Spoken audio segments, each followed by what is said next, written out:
are after this. So if they could take out KT, Hanwha feels like the last big game to take down. No shock, no surprise that once again here it will be a targeted Pyosik Ivern ban. They'll take away Barrel's Leona as well. So we see the Nidalee gone, Rumble's taken away. We're respecting that pick, especially for Keen. Questions come in now about Corki, the Aurora pick, Ezreal. There's a lot of things that are left up and available, but all of these bans I do feel are mandatory, especially on the side of KT. Of course, a lot of extra flexibility for GENG because they do have that first pick priority. The Kalista going to be the final ban here, something that Deft has had banned against him for many, many years. It feels like it's hinting that it might be an Ezreal pick here. I think you definitely have to trade. If you ban one of those, any of those picks I really mentioned, I think you're putting yourself in hot water. I like the Zyra ban actually a lot more. And that's the first pick Aurora. It is first pick Aurora, but the question was always going to be, what did KT get in return when GENG gets one of these big OP picks? Do they go for the Deft Ezreal? They grab the Corki away from Chovy. Going to get the Pyosik Maokai here, which has been quite strong. So that's a good boon. I guess so, but I'm really worried that we're going to have another one of these moments where Deft is like, I'll pick Misfortune, and then he just gets one-shot by Aurora all game. And I don't think Chovy's going to get Flame Horizon like Bulldog did in that series and was still able to hard carry. All right. Yeah, so we've got Bunny Girl and then Deer Girl coming through here. They are going to be both locked away. And Chovy, what is he going to be locking in here? He could be playing the Aurora. We have seen it in top lane, find a lot of success. This could theoretically be for Pays, but Chovy's been playing a lot of Draven. Yeah. He likes it into Corki. I think the question is really, is Chovy playing Lucian into the blind Corki, or is he playing the Draven into the blind Corki? And Draven is so strong with his comp. Imagine the circle you put down with Aurora's ultimate. Lilia can get in there, do a bunch of damage, also set up a sleep, and then Draven tosses his ultimate inside while everyone's getting Malignance burned. It's a pretty insane comp, and also it's high-tier picks across the board. It's like the Cassante is going to come through here in response, try to weather the storm in that Aurora lane. Yeah. And again, it could be Draven bot, as you mentioned. Okay, so instead of the Cassante, it is going to be Gnar locked in. This is one of Perfect's more comfort-style picks, you could say. We'll see how it is going to go up against the Aurora because she is a tough opposition there towards the top side of the map. Can be very, very slippery, but is quite squishy as well. So if you do manage to get a wallop off or anything like that, you can find angles. We'll just have to see how it is going to go. Senna going to be banned away here as there goes the Ashe. I'd like to see a little bit more Senna before she's gone forever, but it's not going to happen this game. Not this game. Ezreal is still available here, and we have seen the priority drop a little bit here in the LCK over the course of the beginning of this new patch, 14-15. See if that one does get taken away. They already have a great combo set up here on the side of GENG, but having some additional poke to set up for objectives would feel really nice. They don't have a very strong front line with this draft, so range is of the essence. The Jhin will be taken away. Getting a little bit thin down there. I would imagine an Ezreal ban would make some sense, although Deft in the last match didn't really have a whole lot of success on the champion, so maybe they just let it go through and see how they deal with it. But I think I'd prefer to see something a little bit more stationary forced into his hands, as the Aurora really can take advantage of something that is less mobile. But it is a misfortune, yeah. Yeah, they're challenging him to play the Ezreal, it looks like, in this draft. And, you know, Ezreal also can struggle into a Draven lane if that is flex bottom. So I think, yeah, I like grabbing Rel here instead. You don't necessarily need support counterpick. Now, this does mean Lehen's probably 100% just locks in the Alistar. He's going to cover the Zeri instead. It's an interesting one. It's going to be locked away. We've seen a fair bit of Zeri Corki, especially paired alongside the Maokai. Pretty stable draft, but it's not a very stable team. So I'm still expecting shenanigans in this game, but KT can certainly take this one a little bit more slow and steady. I dislike this champion, Wolf. Yeah, me too, but I'm not going to doubt Pays on it, especially with the amount of ways you can set up the callback of the feathers with the Aurora ultimate. It actually makes a ton of sense. The Rakan is also available, so you have that really strong duo in the bottom lane. Can be quite nice into Zeri. I feel like the Xayah pick is often the trap in a lot of different comps as an anti-dive pick. In this case, it's not really about her safety as to why she's being picked up. It's about like her damage output, her utility in a team fight that is going to be low range based on Aurora ultimate. The Lulu pick here, Going to be tough to get a ton of value on outside of just turning Deft into a hyper carry in team fights. Can be used on the Gnar, can help protect a Maokai that perhaps gets caught out of position. But otherwise, you know, here it's just going to be trying to make Deft the main character. You've got 2 strong 80 carries that will scale up incredibly strong in the late game. You have the Maokai to keep this not tanky composition in place and keep it at arm's length to prevent the Aurora engages. I think the flanks we're going to be seeing from Keen are what they need to be watching for, because if he gets in there, especially when you get to level 16 where it's just so huge and you do so much damage and you've really fully scaled online, if you can't stop her from closing the gap into your squad, she sets up a big ultimate. That's just the team fight one. You toss in the Feathers, you toss in the Draven ultimate. There is no real frontline here, though, for GENG, so if you can stop that Aurora flank, if you can catch her on the flank, perhaps take her out first, isolate her, or prevent her from using her ultimate in a really meaningful way in those team fights. It's a very low-range composition here from GENG that doesn't have a frontline. I think difficulty high. We could trust GENG with a composition like this, but it doesn't mean that we won't mention its weaknesses, for sure. Yeah, it's true. I do like Rakan just alongside an Aurora if Keen is actually able to get into team fights relatively early on. I think creating a battlefield, a Thunderdome, for the gentleman with the quickness around him to get amongst and then have all of that malignancy stuff happening and all of these line skill shots that Aurora does like to throw down. I think it could be something that could work out very, very well as far as keeping KT contained. They've got a lot to do inside that as well. So we'll just have to see how things are going to go here as KT Roll still look to try and keep themselves alive here in the LCK in summer. Let's jump onto the Rift.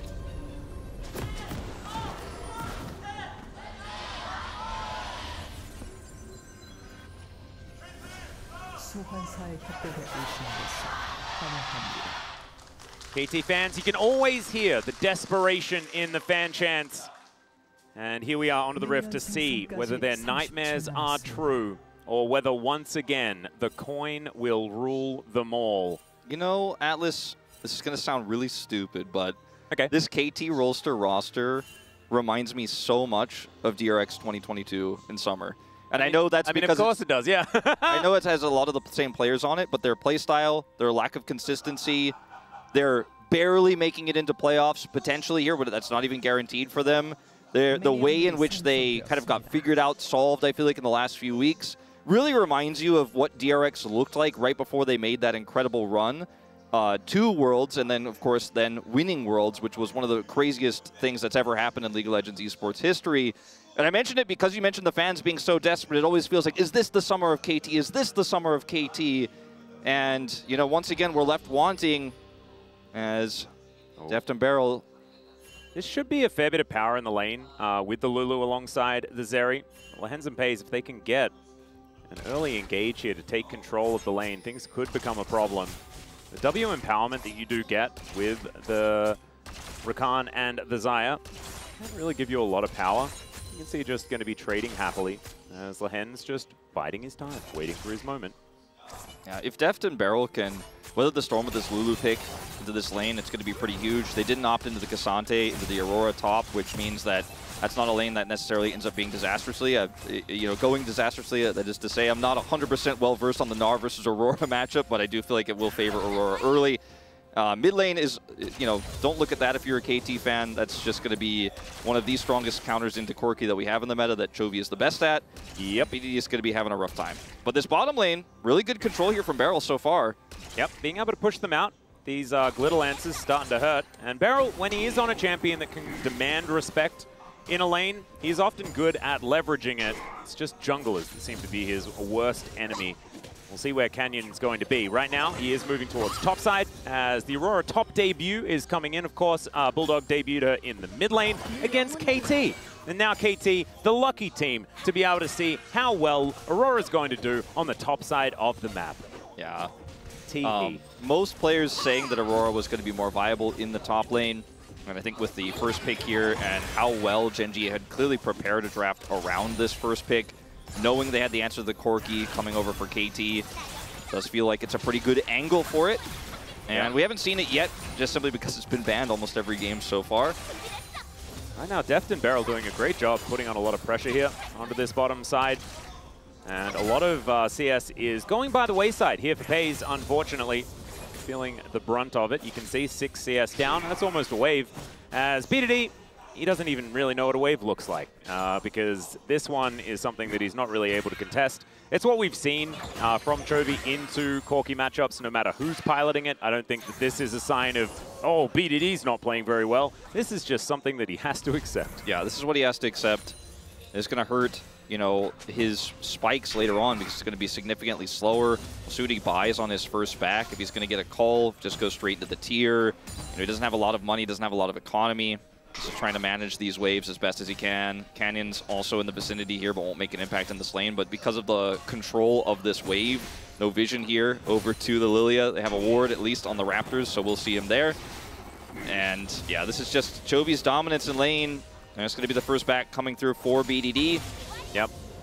And wave is going to crash, and BDD is going to have that back stopped, though, as we have, once again, a look towards this bottom side. Wave kind of stacked up here for KT. That's why you can see that CS gap is so magnificently large. Yeah. Equalized by the top side of the map, as we can see. Keen really making Perfect's life hell. You know, Chovy has kind of an all-in angle potentially at level 6 if he can actually push this wave quickly enough. BDD really needs to get out, and he will. So here comes Canyon. Yep, he's going to move in. Bowling ball avoided there because Zeri can skate over any wall and not be too worried about anything at all. But it is going to alleviate some pressure here on the bottom side of the map so Pays and Lahens can start getting things sorted. Beryl throwing some things towards Pays. First fire not quite in range here for Deft, though, so Pays not going to be fully punished for his little bit of a step up here in the lane. Yeah, tough pre-6 to get anything done. I think the thing about BDD's Corki that's been most impressive recently is I really feel like he's improved on the champion quite significantly is his skirmishing in the early game, but without any lane prio, it's going to be hard for him to impact these lanes. He is going to try to, off of Chovy's back here, maybe help control this dragon prio that they do have. It's a Hextech Soul, or the Hextech Drake to start, and they have full control over it at the moment, and that is going to be going over to KT. Canyon on top side will likely try to trade for grubs. BDD actually trading pretty well into Chovy here, but missing that phosphorus bomb puts a lot of control back into the hands of Chovy. Drake does go down, though. Certainly fantastic news as Chovy and BDD trading once again. Big one will connect down to 200 as BDD wins out on that one quite handily. Oh my god, the top lane, though. Like, we've been looking at this matchup so much, looking at bottom, I'm like, I look up at the CS numbers, I'm like, wait a second, he got pushed out, didn't have TP because he'd already been pushed out once. Keen is smashing the lane.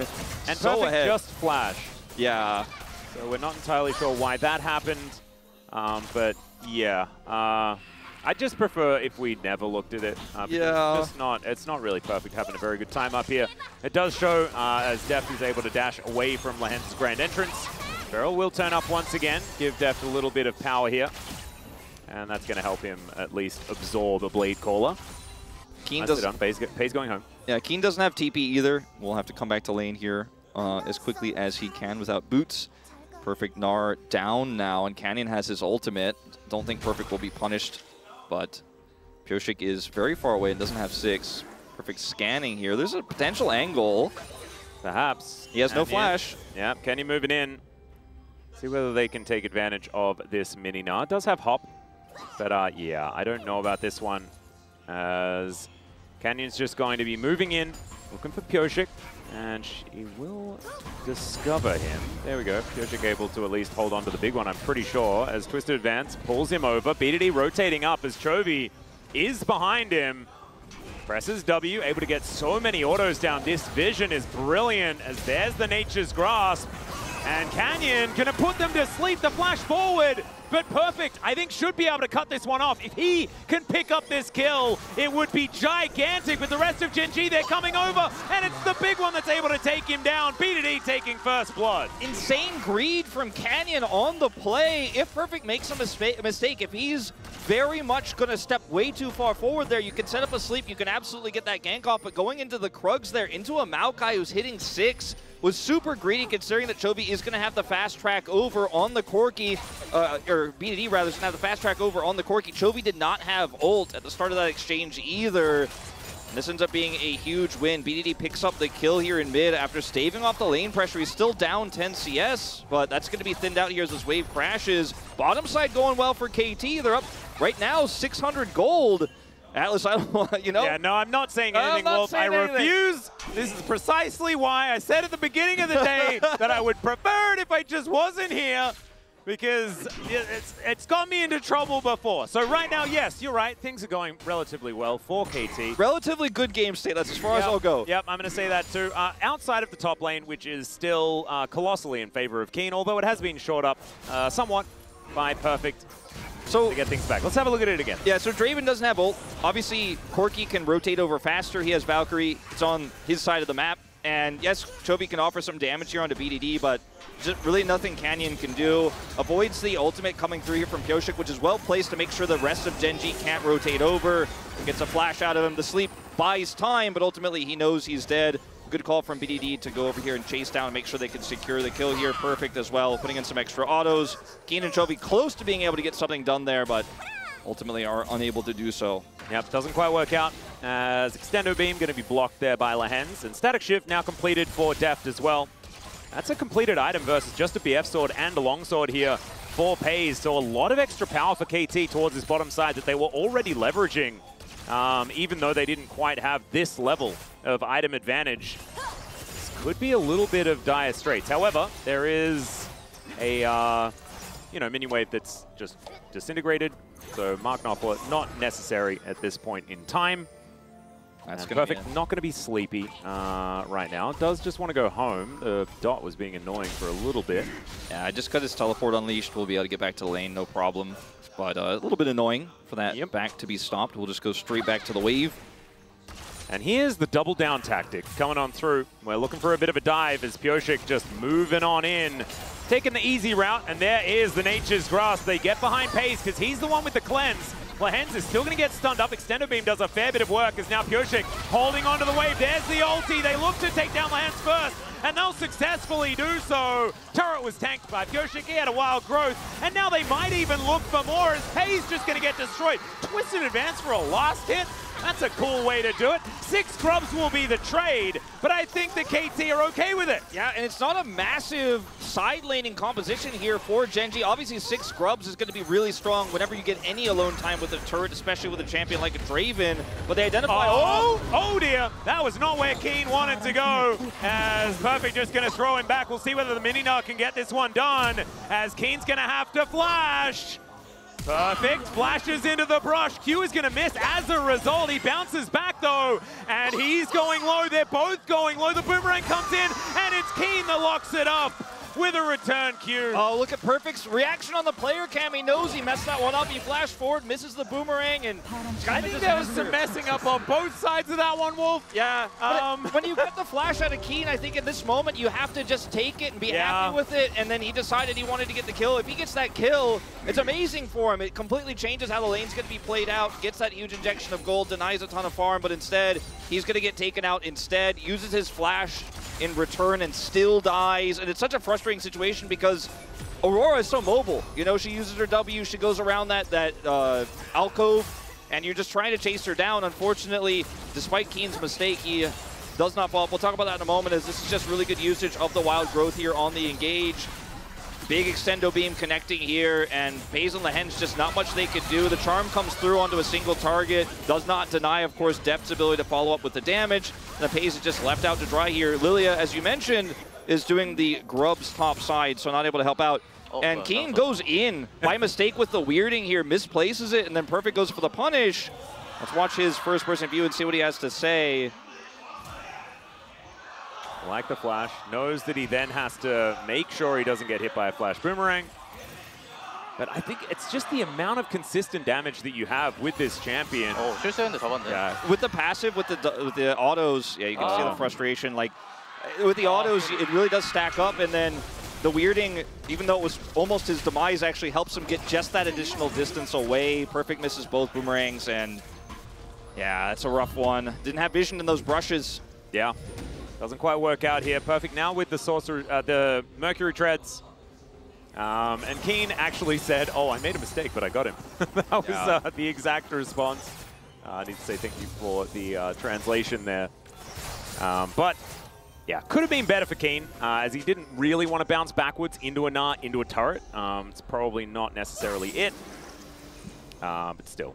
Should be all right here. In this lane, going for the Leandries first. Last time we saw the Malignants first, but, you know, with GENG's composition, the burst damage that they have already, perhaps just knowing that they don't necessarily need ult cooldown because he's not roaming into team fights because he is the top laner in this case. See if he ends up building it second here, as it is a very strong item. Similarly to Malignance, you put the Malignance burn on the ground. Leandris just puts it on the champions anyways. Yep. This has been the more popular build towards the top side of the map. Yeah. Keen really does like building Morellonomicon and things like that as well. A lot of utility things that he does put together. We'll see what he does do here, because of course solo queue and pro play are a little bit different when it comes to a lot of the builds, but we'll just have to see where his mind is going to go next. I think Leandris is almost always a thing, but he likes Riftmaker as well, like a lot. Yeah. Pretty good in top lane as Canyon is a little bit isolated here. Yeah, Pyoshik moving on in. Pretty tanky here on the tree. As BDD now in position, pays, pressing that W as Nature's Grasp does come down. He pushes Canyon back, and he tries to put some circles down. Speaking of circles, the flash out from BDD, and Deft is already dead. Can they find the fight, though? As Perfect finds an ulti, but there's zero follow-up. And BDD cannot get any autos in here. Chovy sees blood in the water as the crush over the wall for Perfect gets him to relative safety. It's only Deft that's fallen down so far, and you can see BDD still trying to stand his ground, but KT, they have to get out of there. I mean, the Aurora creates such an insane, artificial front line here in this draft, and Perfect's ultimate a little bit late to actually save the day or turn that one around. It looked so good for KT at the start, as Chovy doesn't have any plates here, as you can see, but we'll be watching him go up to the top lane. Did get that cash in off of the kill, so now this Raven is a big threat. You see the setup here? You catch both the Lilia, but also Zone pays away, but Keen gets in and hits 4 people with his ultimate. The radius is so huge, and ulted by Chovy. And Chovy's just sitting there on the sidelines. He's like, there's too many ways to catch me in this comp. They already used the ult. I'm just going to hang out, wait for my ult to go through. If they want to push the issue, then I'll auto-attack people, as he does chase them down very quickly here. But it's really just a 1-2 punch of Keen presses R, Chovy aims his R, and it doesn't matter what KT had planned there. Great ultimate from Pyoshik, really identifying the setup for GENG in terms of where the jungler is, where the AD carry is, but there's 2 AD carries. One of them has a long-range ultimate, and Aurora closes the gap. Fantastic ult from Keen. Yeah, I do want to say that I hope this doesn't get into Deft's head. We know that a fair few of the plays have been a little bit frustrating for this guy, but that ultimate could not have been more perfectly timed and placed for Keen. He was in the middle of trying to skate out of the fight. It pulled him back over the wall and interrupted him. 793 gold earned by Chovy as he cashes in those adoration stacks. And so yeah, this is going to be a problem. Bowling ball flies by. Deft not going to be tagged by that one. And that is what the teamfights we were kind of talking about, right? Like set up the Thunderdome and then destroy them. Like the amount of sleepy people inside these circles that Canyon can provide as well, with just his massive amount of damage that he can throw down and just the AoE that he covers with his spin. This could be a real rough one as they do take down the first Chemtech Drake of the day. Yeah. Ox is here, by the way. All of his attention was used yesterday, I think. I mean, it was a big day to focus up, so yeah, it was. See if today can live up to that. As GENG, it's only a 100 gold lead, but I think the bigger fear is not the Dragon advantage they have right now, not the 100 gold they have in their pockets and all that money that Chovy picked up. It's really just how this comp works functionally in a team fight. We saw it on display, even with KT having such a good setup. Deft just getting instantly blown up. The angle perfect there for Chovy as Keen closes that gap. And if you use the Nature's Grasp to try to hit the jungler and keep the AD carries at bay, then you got to deal with the Aurora, right? If you ult the Aurora, then perhaps you have other issues, but I think maybe Keen should have been considered as a prio target to keep at bay in that last fight. Didn't even have Flash. He has it now. Well, there is a ward going down. Lehen's trying to get some vision. Interruption on Deft's back there as well. So he'll stick around for another wave. Looks like this outer turret will survive for a little bit longer. As Keen with some souped up honey fruit.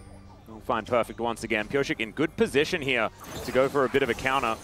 No bowling balls to be found. And Chovy just moves this wave towards the turret. 50% health on this one, as Pyoshik not going to be able to defend this by himself, especially with 6 grubs in hand for Chovy. BDD is just free pushing bottom all the while, stacking his tier up. Not going to be able to get the whole inner probably, but to see a back only from Lehens right now, so if he's given some additional time, he will eventually start working this down, but he's happy to get the farm. Force. Like, that's a lot of damage to turrets, but he's not going to push the issue. And I think understandable, because there is a rotation down from both Keen and Canyon. That was really well handled by KT, responding very quickly against the Grubs, coming up there fast to deny the turret from going down while also having BDD with teleport and hard pushing there, forcing GENG to respond to him. Really good macro rotation from KT. BD is hovering on the blast cone. Yep, not quite able to steal away the Rift Scuttler from Pays there, who is able to lock that one down. A little bit of extra vision here, but not going to be around for the next dragon, so not super consequential, to be perfectly honest. Chovy will take down the Grump towards the top side. And the game slows down just a little bit. KT with about 200 gold of a lead. But I start to get more and more worried, because as Keen puts items together, the likelihood that Deft just gets one shot again is going up.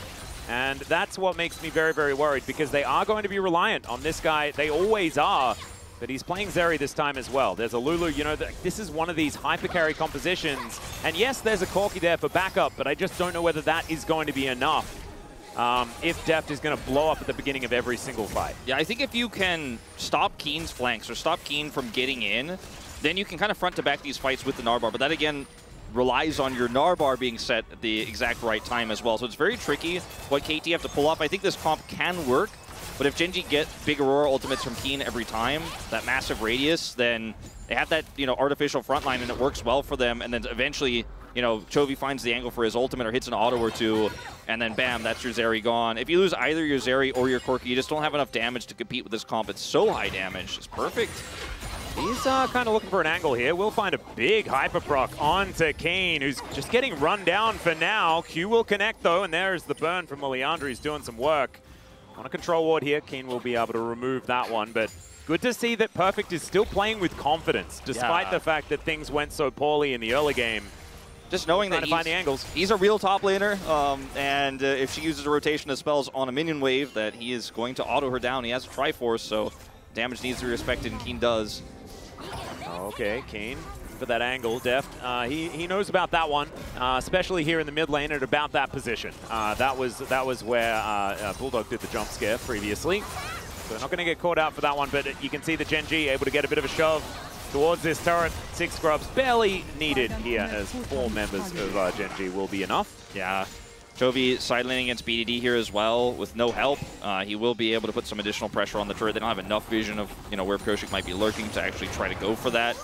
The turn that GENG has in this composition off of a Baron is pretty insane. They have double Leandries on the Aurora and the Lilia, and double 80 carry with really high damage output on the Draven. So trying to maintain Baron vision over the next few minutes here is going to be something KT really needs to focus on. Yes, it's still early, but if you come over too late, GENG just rush it down. And if you come over and you're not well set up, but you don't have a lot of vision, and Keen gets a big ultimate off, the turn is just so easy for GENG.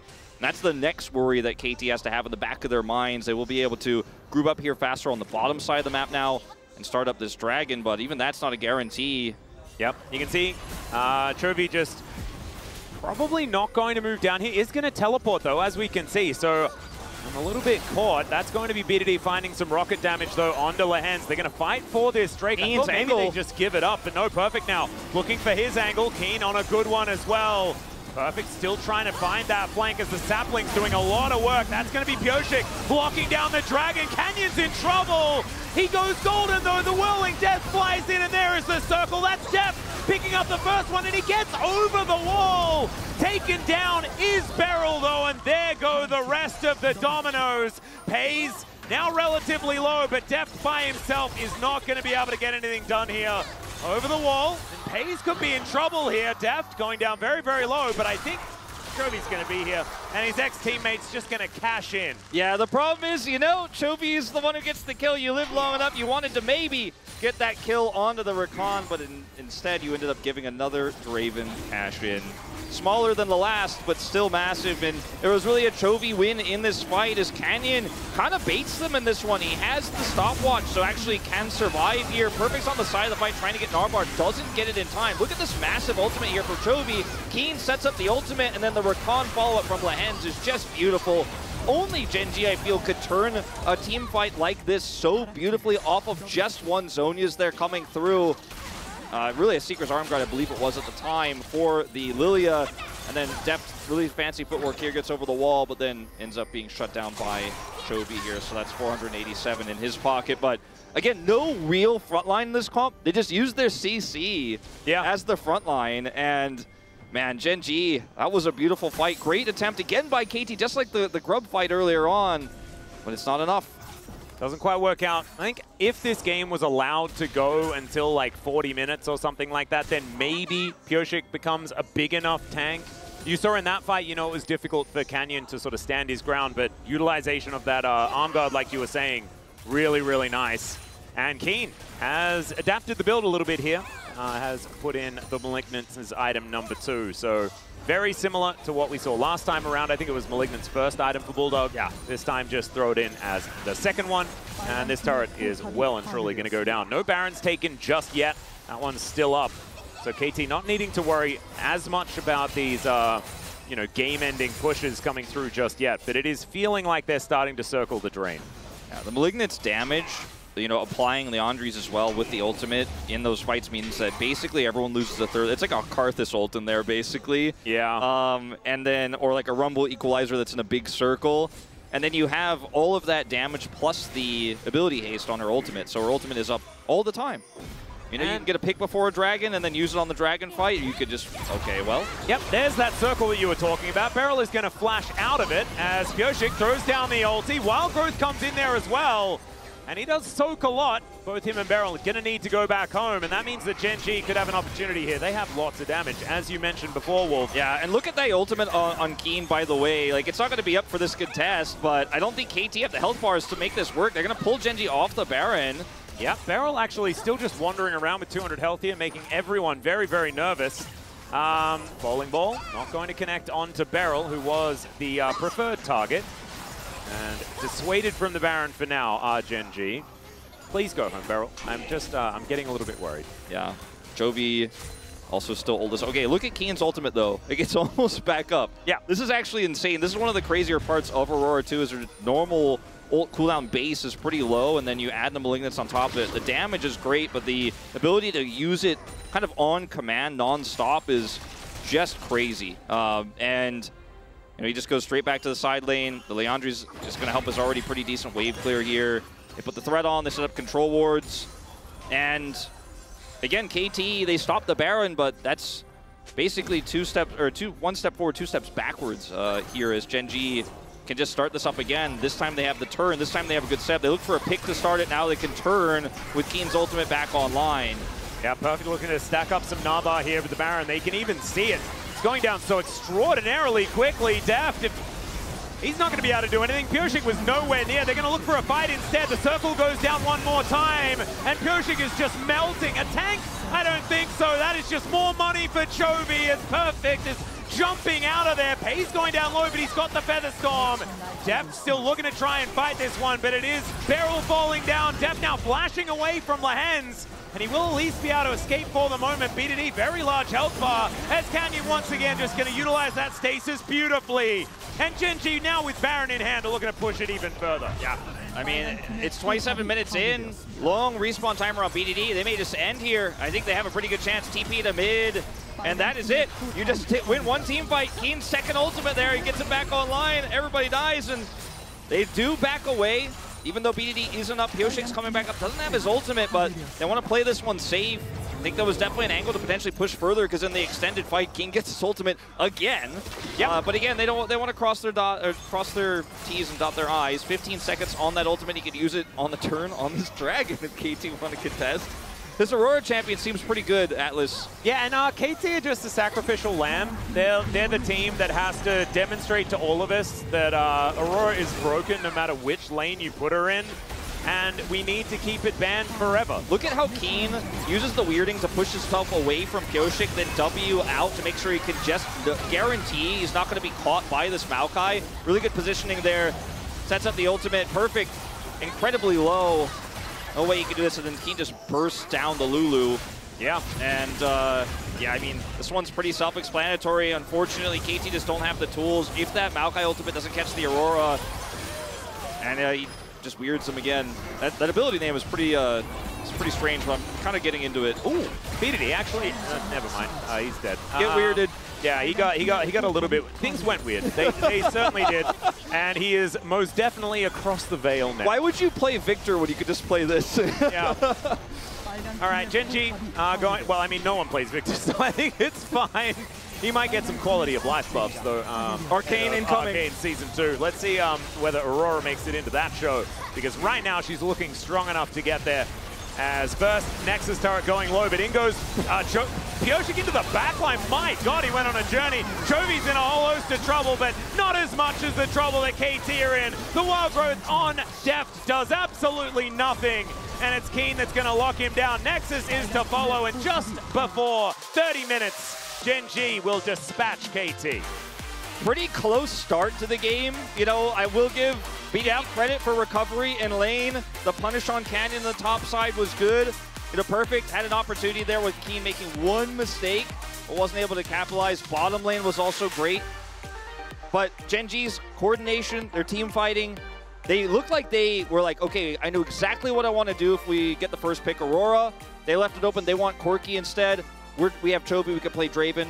We could play Lucian. You know, they had such a strong game plan, but I feel like the Draven specifically with how the Aurora ult works gives you that guaranteed. And yeah, first place, by the way. All they had to do was win a game. Yep, just one game. And now their game score is absolutely impossible to catch no matter what happens. They could lose the series to KT if they would like to. They will still be first place. In fact, they could just lose for the rest of the regular season if they felt like it. They probably won't. It's GENG. It's such a demoralizing loss, too, I feel, for KT when you consider the small edges that they had in the early game. Yeah. And, I mean, very few teams can actually get even with GENG at 15 minutes. They were able to get a few 100 gold the advantage. You could see it there, that red blip. But it all started to go wrong when we hit those big team fights later on. Keen, top damage in the game, and it's no surprise. Yeah, this Aurora is broken. Please ban it. It needs to be banned every single game. It does not belong on the Rift in even matchups between teams in League of Legends competition. That is what I'm going to say, and I think fair point, Atlas. It's somewhat objective. Let's go to a short break. When we get back, it is going to be the space to break that one down, and then we'll have game number 2. We'll see you then.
근데 얘들아 나 이거 룰루광이 띄워줄 수도 있어서 그냥 나 이거 딜러 그냥 딜러 한번 이거 할게. 근데 그냥 타워 치면 끝날 듯. 얘 팔 짧아서. 아 오케이. 내가 좀만 기다려. 내가만 끝나고. 내가다. 딜러 들어오겠다. 딜러만 서 있으면 될 듯. 대리. 내리 높아요. 딜 너무 세. 좋은데요, 오로롱. I think that's too much. It's not special anymore. Yeah, I'm thinking we're going to need an upgraded banhammer for that one. We'll have to have a talk to David Turley about it, see whether he can convince someone to adjust that as, yeah, KT are going to ban it this time around. That is very, very smart. Cassante ban is odd, as GENG sticking to their guns. It's once again going to be the Ivern and Leona taken away. It is quite a choice to make to ban it on blue side, though. Yeah. You know, I feel like they could have utilized that. Perhaps they just haven't prepared it. And there's two schools of thought with this, because if you're preparing it a ton, it gets banned every game, you wasted your time. But not having that in your wheelhouse when it seems to be so incredibly strong is a bit of a concern, but Either way, the Rumble will be respect banned here. The Pyoshik Ivern ban comes through again. Ashe is banned. Maybe this time it's a first pick Ezreal angle. Please do not first pick Corki into Chovy. Don't do that. What about Renekton? That's okay. I'm okay with that. Well, Nidalee is available. That is Canyon's best champion. It also pairs very well with Renekton if Pyoshik were to get it in the next round. And so I think that GENG are likely to probably pick that one away. Now, the question is, what does get locked in with it? You know, I mean, Keen could just straight up pick his counter right now into the Renekton. It's not being flexed mid at the moment. Ooh, he likes the Lilia. It's very strong. And I think it's a fair first pick here. Doesn't mean that he'll be playing it potentially into Nidalee, which can be quite tricky. The Keen answer of the Jace into the Renekton, of course, can be flexed mid. Yep, could also be a Gnar if he'd like to. You can see Keen with a little bit of a smile on his face. Gnar at GP seem like the more common answers right now and can obviously scale incredibly well. And we're seeing a lot more scaling comps. I like the GP more too. A lot safer here. You have a lot of setup with the Lilia Sleep for big barrel chains. Pyoshik on Maokai, you know, he looked really good in the last game. Obviously, he had lane prio there on the bottom side and utilized it quite well. Almost was able to punish Canyon on that dragon fight. I think this is a very strong pickup for him. Completely reasonable. But now it gets tricky because BDD, does he blind Corki here? I really hope not. But what else are you going to do? Are you going to play Azir in this composition with the Maokai lock-in? Probably not. Are you going to pick up an 80 carry for Deft? Maybe that's the angle. Maybe go for a Zeri pick here and try to protect it in the second banning phase. Well, we didn't learn. Yeah, it's looking like that's not going to be the play. Chovy could go back to the Draven if he would like to. I think that the mid lane wasn't the problem. I honestly think that the whole game revolved around the issues that happened on the top side of the map. So if the rest of this draft just plays out exactly the same way that we saw in game number 1, KT are walking away so incredibly happy. So I don't mind the Corki pick, even though it's not necessarily my favorite. Misfortune going to be taken away here as we have a look towards the bottom side of the map. And I'm kind of expecting that GENG just takes a leaf out of the KT book and goes for the Zeri, and so KT are going to identify that, ban that one away themselves. As Kalista is still up and available, Senna still there as well, were things that were banned last time. The Kalista was the big one for me in this, but we'll see what ends up coming through here because KT don't have counter pick for 80 carry, so it's not like they're necessarily going to be able to get a ton of value out of that without knowing what is on GENG's side. They're still going to respect it. Deft's Kalista is a champ to be feared and really unlocks Barrel to play a lot of different picks, like Nico even. So I think that is a warranted ban. See if we see an Ezreal ban here in this final slot against Pays. Does have pick priority here. Yep, wouldn't mind a Senna ban as well, just because GENG have 0 frontline, so if you have the ability to then play a Senna on towards the bottom side, then you do actually shore up that slight weakness that they do have. It's a great point, and they do not do it. I think that's definitely going to be the angle GENG want. They weren't able to make a frontline happen last time. They are hovering the Ezreal instead, however, and they will have a ton of range to kind of chip away at the KT roster comp to then set up a big ultimate coming through from Chovy, Canyon, etc. So this is also a fine pick, and we've seen Pays do big numbers on the Ezreal, and even with a nerf, the reduction of the scaling, he is still going to be quite strong anyways. Oh yeah. As that's going to be the answer here. No Kalista for Deft. Ziggs, something we've seen a lot of our teams shy away from this week, even though there have been a few good angles for it. Yeah, a bit of a fun one. Good with Maokai. Yep, Ziggs, Corki, fair bit of poke damage there as well. And when you do have so many squishies, this could certainly work out. So Ziggs and the Barrel, once again back on the Rift. Is it going to be a Karma angle, or is he going to do something crazy?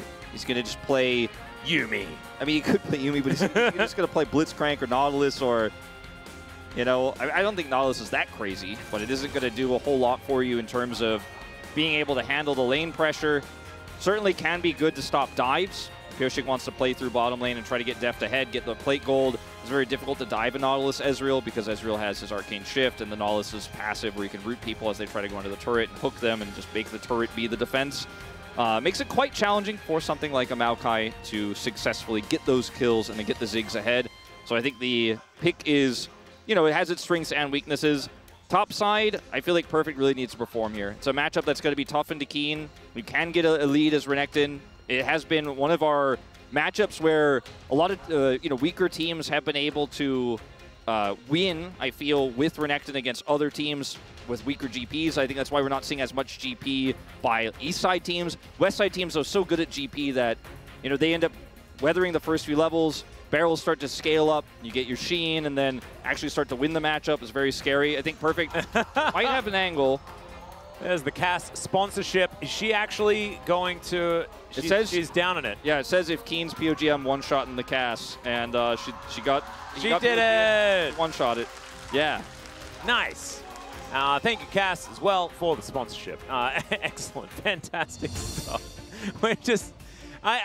I feel like that is something that a KT fan should be doing at this point in time, and not the GENG fans. Yeah. Personally, as GENG, they have, once again, another one of these compositions without too much of a frontline, but with a lot of boom boom and so much execution as well. And I mean that in the form of executing their opposition. We'll see whether that is what's going to happen as we jump into the rift for game number 2.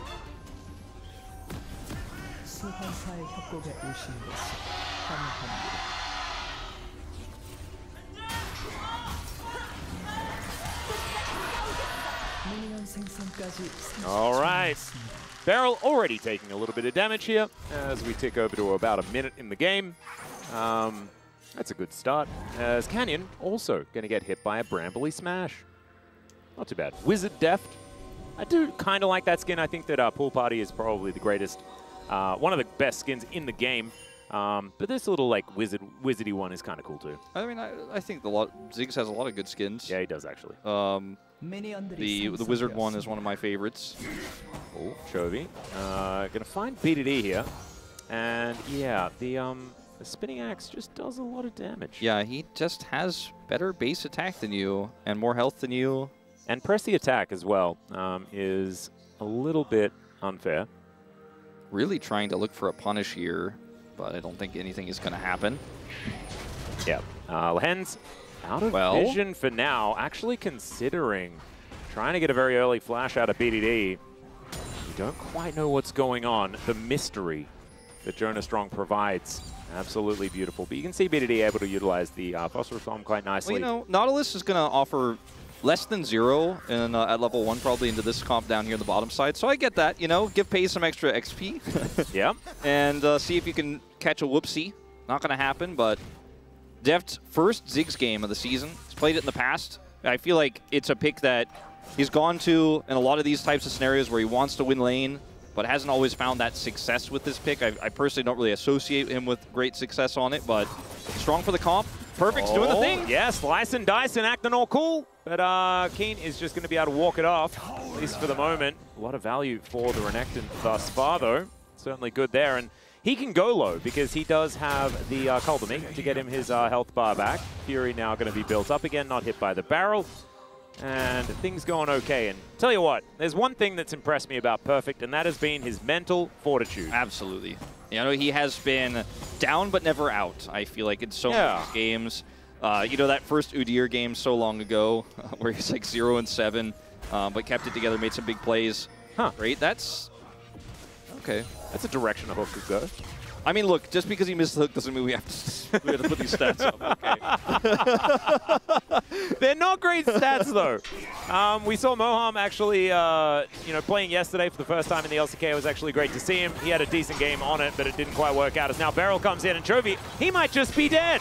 That is going to be first blood going over to BDD, and Chovy just didn't even get to the wall to flash. Beryl with a great roam timing here, knowing that Lilia is likely not going to be around and won't be able to impact the gank very much anyways because she doesn't have level 6. It's perfect. Continues to put the pressure on here, but that was a great roam. Ends up taking Chovy out there. BDD picks up a kill, and that'll shore up the CS deficit. We'll be able to buy a cloth armor and his tier and then return back and catch this wave. Chovy having to teleport as well. Picked up a cull off of the back. Not ideal, not the Vamp Scepter we saw him get on first back in game 1. Wait, now Pyosik is back. Well, I mean, Pyosik is here for the first time because last time it was Beryl going for the gank. Now Pyosik is just going to push Chovy into the jungle. Canyon already here. Sapling does scout out the brush. As Pyosik moving in, I don't know whether he really wants this, but watch out, Eep is just going to be used on the camp, and I believe Pyosik just managed to get that smite. Yeah, big smash as well on the little popcorn chickens. Yeah, nicely done there from Pyosik. Good Pretty handling. difficult to take things away from a Lilia. Canyon just not quite on the smite finger there.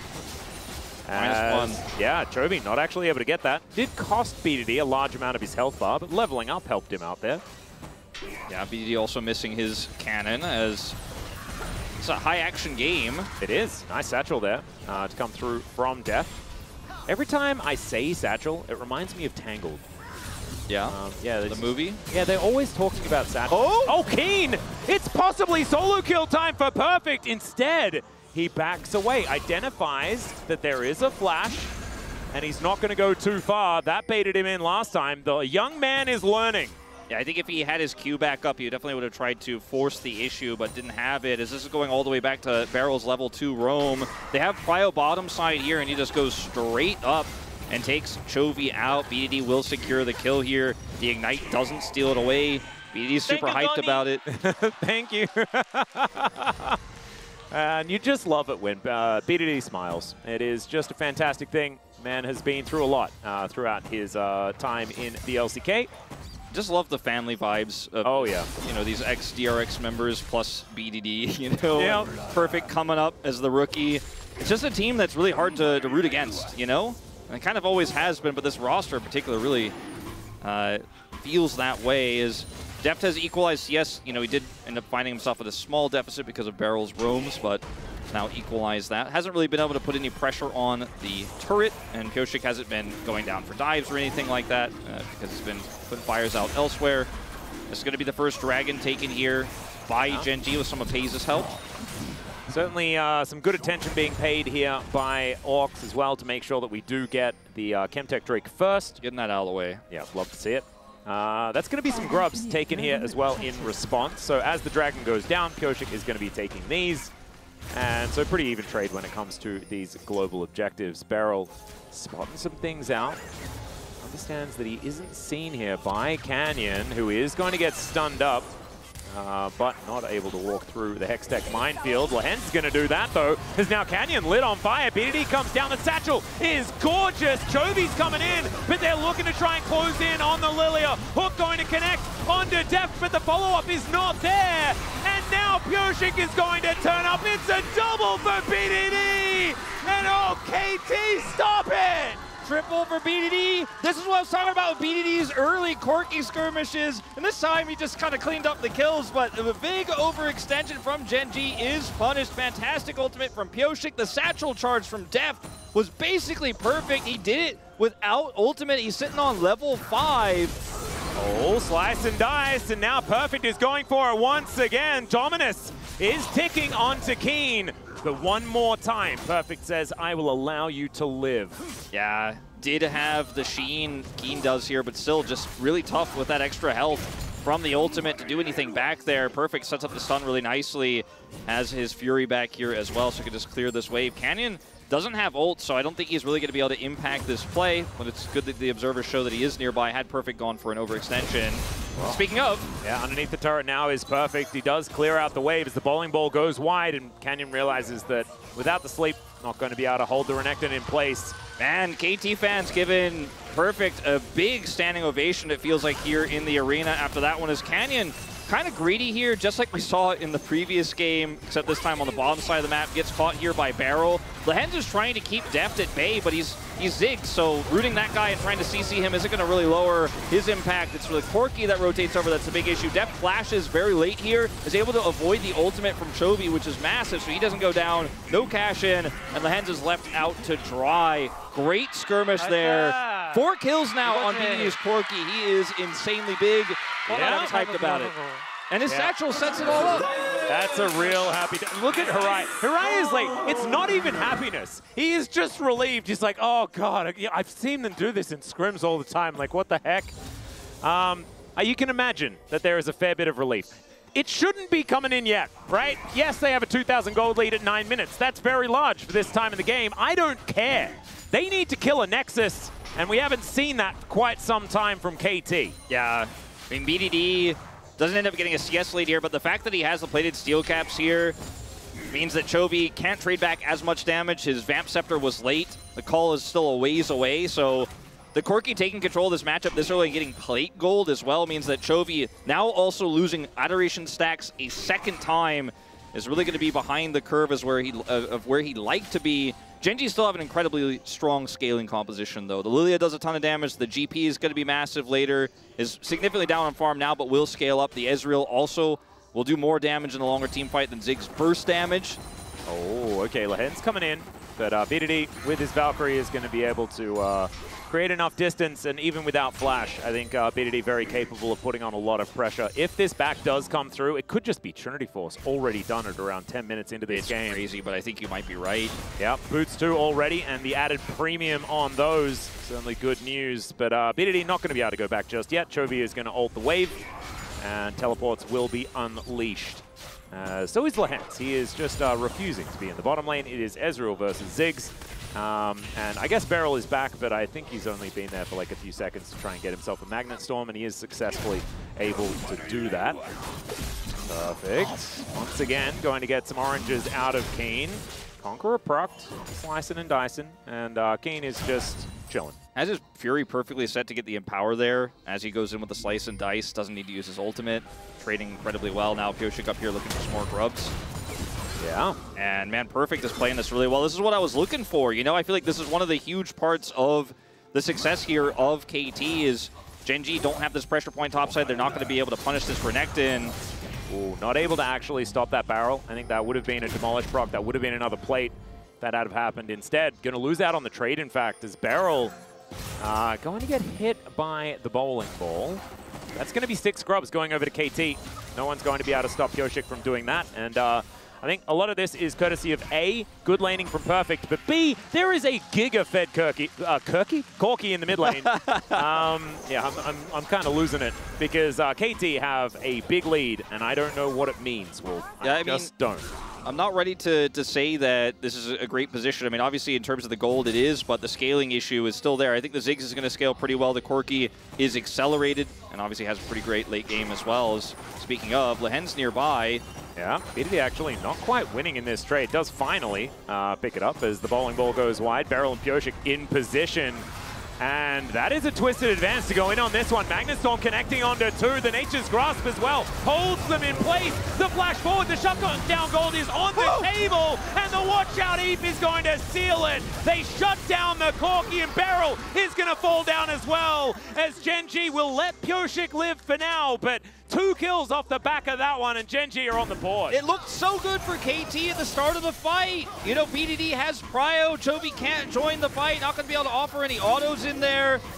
And Beryl was in position, but unfortunately the sleep as well as the big ultimate coming through from Chovy ends up really doing a number on those health bars. BDD in particular is the one to go down, gets shut down by the Lilia, who will utilize that gold very well. No cash in for Chovy, which arguably could be a good thing because he didn't have as many stacks as you normally have at 12 minutes here. Maybe he'll get a better one later on, but still picking up that kill and winning that team fight is pretty huge. They get the dragon out of it.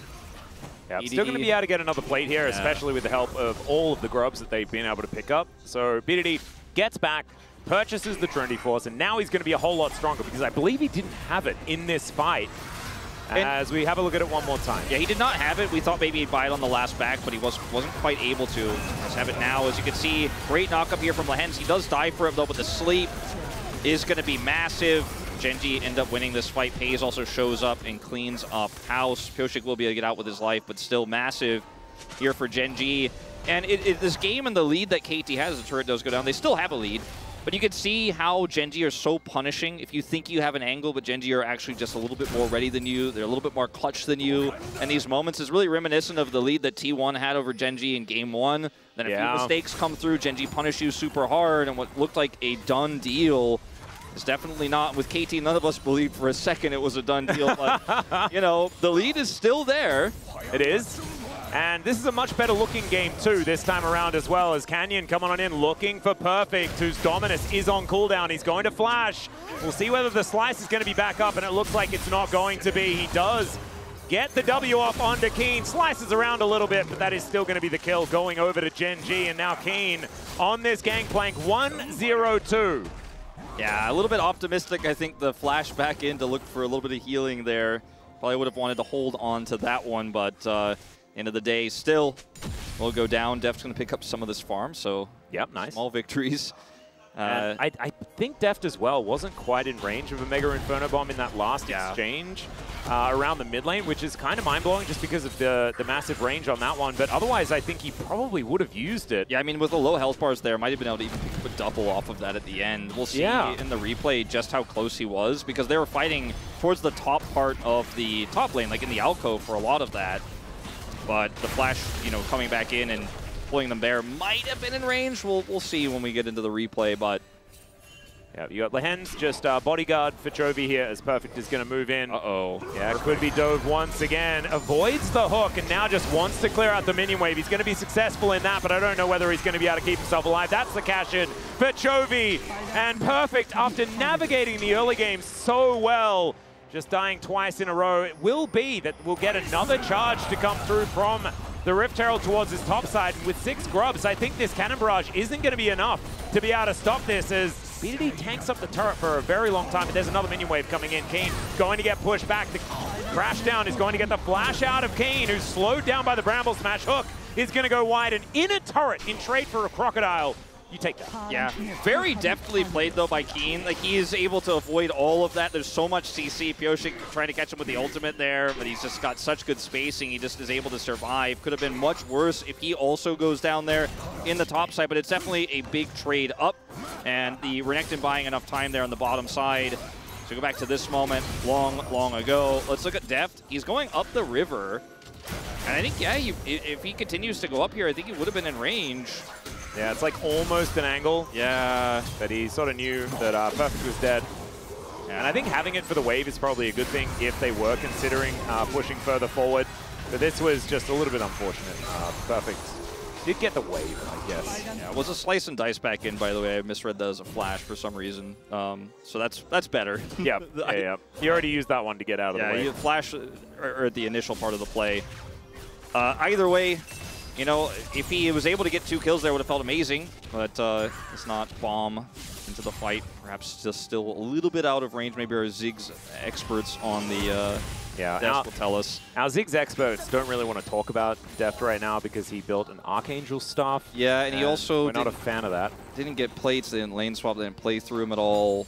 Barrel left him out to dry basically alone in the lane. He was down on CS. He's still down on CS.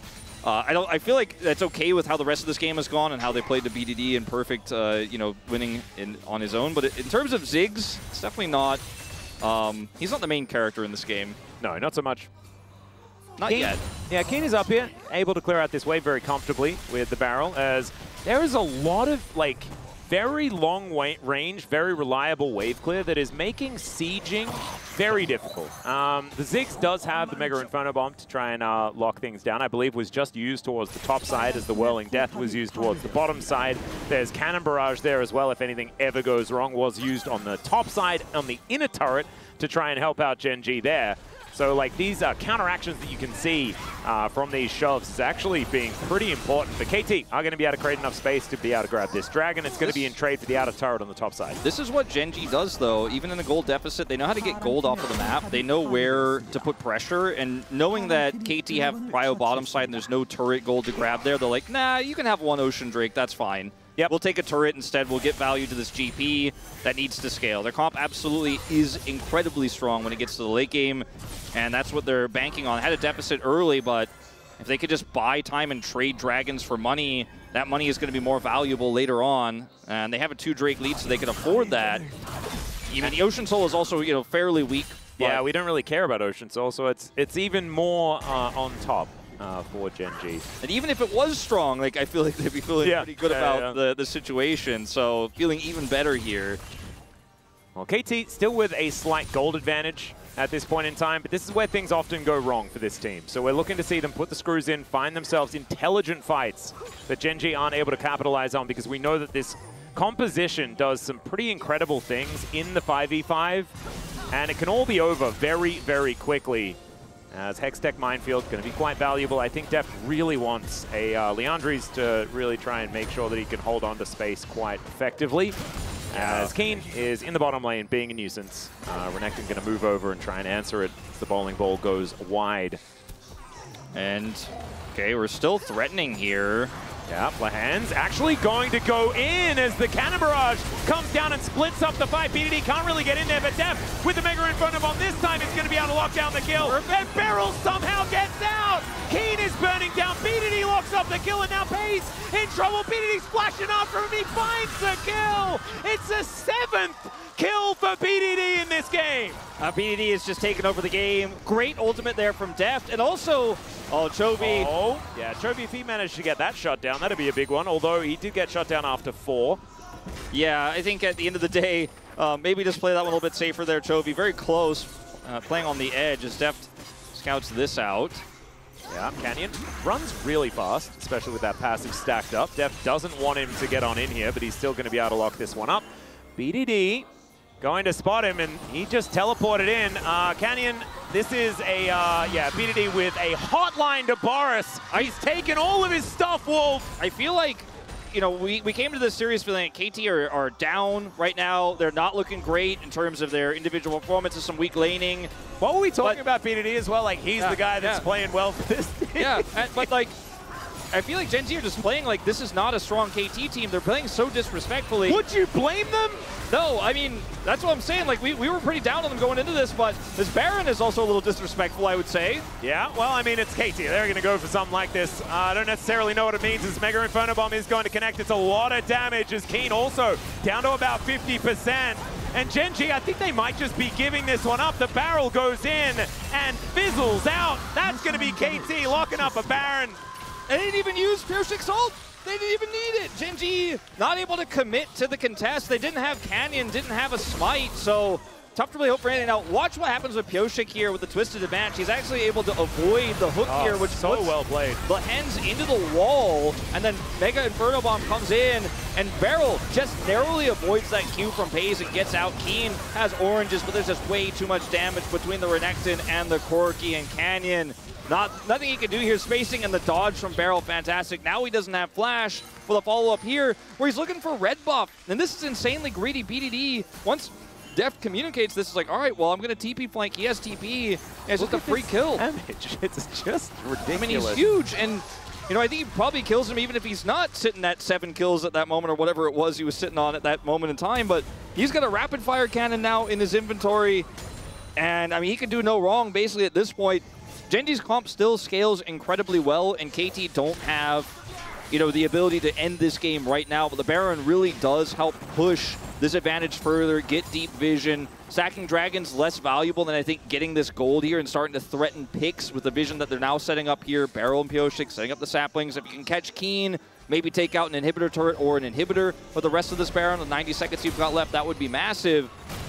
You want real permanent damage to this base. Yeah, and I think the Satchel, being able to take down some of these structures as well pretty quickly, will be able to extend this. Cannon Barrage invested. It's a big tool that they won't have as the rapid fire cannon shot. Not doing quite as much as I was expecting. Still does a fair bit towards Paze here. As this inner turret in trouble as well, because it's Baron plus 6 grubs, guys. Like, this is so much structural damage they are doing. It's crazy, too, and they're splitting this up into 2 lanes here, so pushing the bottom wave now. As GENG rush over to that, then, you know, the push in mid becomes a little bit more threatening. Canyon on a bit of a flank, it looks like. Actually just going to clear the wave. I don't think GENG can really opt into a fight here at this stage. I mean, only 2 items on Keen.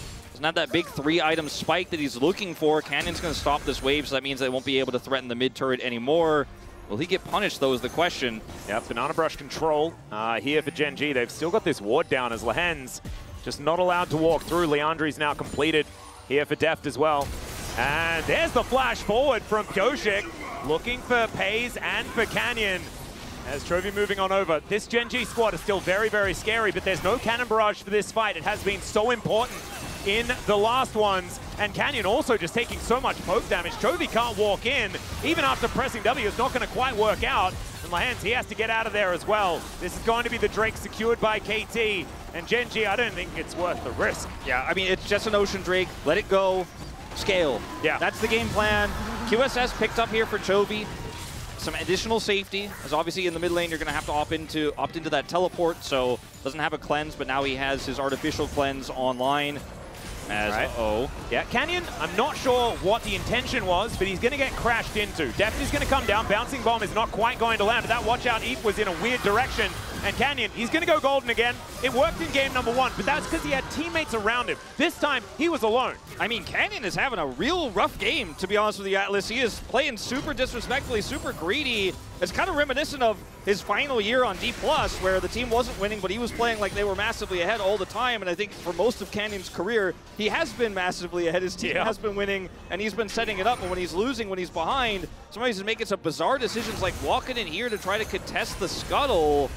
Just not it, unfortunately, and will be directly punished instantly. No teammates nearby. TP going straight into mid as well to help secure and guarantee. Because if he actually buys time here, there's no TP from Perfect. Maybe they get in there. Maybe they could try to turn the play, but I'm really just giving maybe too much credit to Canyon on this one. Bit of a whoopsie, and it's not the first time this game that he's been punished by KT Rolster, who might be the second team to take a game off GENG. I mean, now I'm confident to say that they really have such a massive advantage that I feel very confident in them. However, no inhibitors down. And until that happens, I think GENG is still in this. Third item coming online here for Keen fairly soon. The LDR is going to help a ton in these fights if they can actually take a fight on their terms.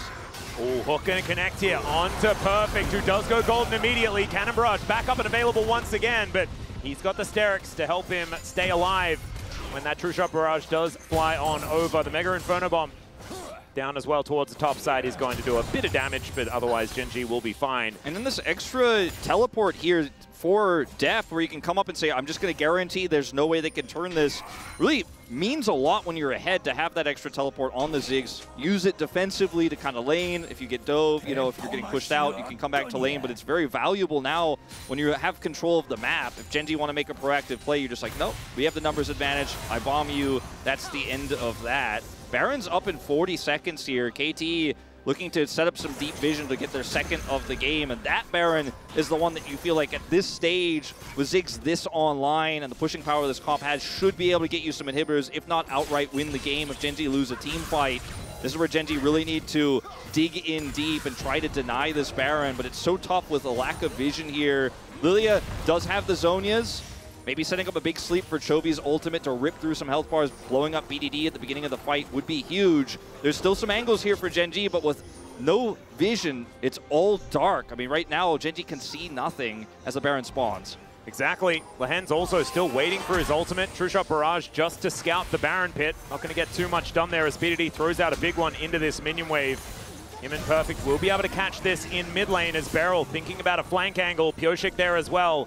Nature's Grasp in hand as Chovy wants to be able to grab his team a red buff. She'll be able to do so here. KT have done the same on their side of the rift, and now Deft waddling his way back towards the team fight.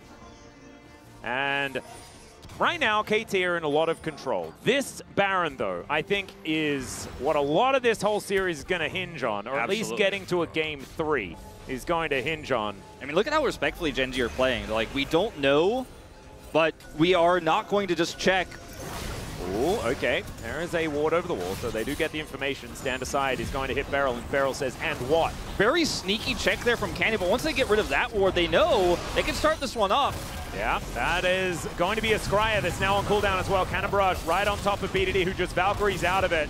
Canyon moves over, and that's a big cooldown. And GENG, will they be able to actually fight without that Cannon Barrage up and available? That's the question. Yeah, it's so tough. Great, usage there of the setup by Deft, holding the choke point, making sure that Keen couldn't wrap around. Pay's gonna have to shift out. Yeah, Twisted Advance, remember, one of the best tools at getting on top of Ezreal. Chovy in top lane, he has TP, but KT are saying, look, your Ezreal's out of here, GP's in the bottom lane, we're gonna threaten your inhibitor, we don't need a Baron. And this is going to go down so incredibly quickly as well. 6 scrubs and a satchel. We mentioned structural damage. I don't know what's going to do more, structural damage or emotional damage. If KT's going to win this game, it's going to be a bit of both for me. I can say that personally. As KT once again, no gonna look vision. for it. This is beautiful macro play, and it's making me mad, Wolf. It's so good. I mean, why can't KT play like this all the time? Yeah, right? Keen has no barrage, as you mentioned, has a TP, is going to utilize it, but he's so far away. Here comes Canyon for the flank. Perfect says Yeah, no. Whirling Death comes in. Canyon is just pushed out of there. And BDD is flashing on top of another target. They'll wait for the goldenness to go away. Beryl in a little bit of trouble here, though, as the bouncing bombs are coming in. And Def able to just outrange. They do sidestep the Mega Inferno Bomb as Pioshik. KT looking like they are erring a little, but now they're not. Lahan's gonna go down. There's the Magnet Storm as Keen just flashes right into all of them. A beautiful Mystic Shot will connect there from Pace. He's still playing pretty well, but they'll lose a Baron, and KT will win yet another fight. Chovy's out of this one. Pace is gonna try and cleanse the Crocodile, but not this time. Pioshik, he's got a full health bar and a dream, and a twisted advance. Good night, Pace. That's going to be a game 3, I think, Wolf. I think so. Pioshik's dream is FaZe's nightmare. Double TP into the mid lane, and KT Rolster do it again. Only the second team to defeat GENG in a game here in summer. The only team to defeat them in a series this year domestically. That's it, lights out. Yep, they have the best win rate against GENG this season out of any other team. The most wins out of any other team if they're able to take this one, as Cannon Barrage is going to kill Perfect. The Nexus is still up. Let's see whether KT are going to be able to close this one out, as BDD in point blank range against Keen is not exactly the greatest. It was a trial by fire. He passed, and the Nexus will go down. KT will bring us to 3 games against GENG. Oh man, what a team effort from KT. They had a great draft. It had to get a tempo advantage. It certainly did not in the bottom lane. The Ziggs didn't get a ton of plates or turrets, but they were able to get this Corki massively ahead off of some greed from GENG. Canyon severely overstepping when they didn't have a positive game state, when they didn't have control over the map, getting punished multiple times, punished in game 1 as well. And KT, quick on the punish game, great macro plays. Their Baron setup into getting Cannon Barrage, walking away, pushing mid, going back to Baron, knowing they had that turn, Perfect's positioning, catching the flanking, not Nidalee, the Lilia? Yeah, Lilia, thank you.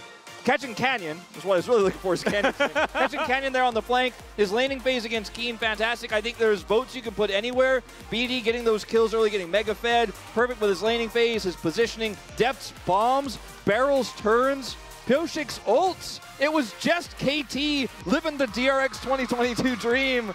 Yeah. And you know what? When KT wins, they look so good. They do. I don't know what it means. I'm not even going to speculate. I think BDD getting 100% kill contribution had something to do with it. My God, what an incredible game from KT. We knew that they had it in them. They just don't always show it. It is now time for us to take a short break. When we get back, we're going to put our mental back together. We'll have the space, and then it'll be game number 3. We'll see you there.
풀공 어때? 풀공. 아, 풀공 없어, 풀공 없어. 이거 드분 노공에 노플이야. 초식이 없다 릴리야.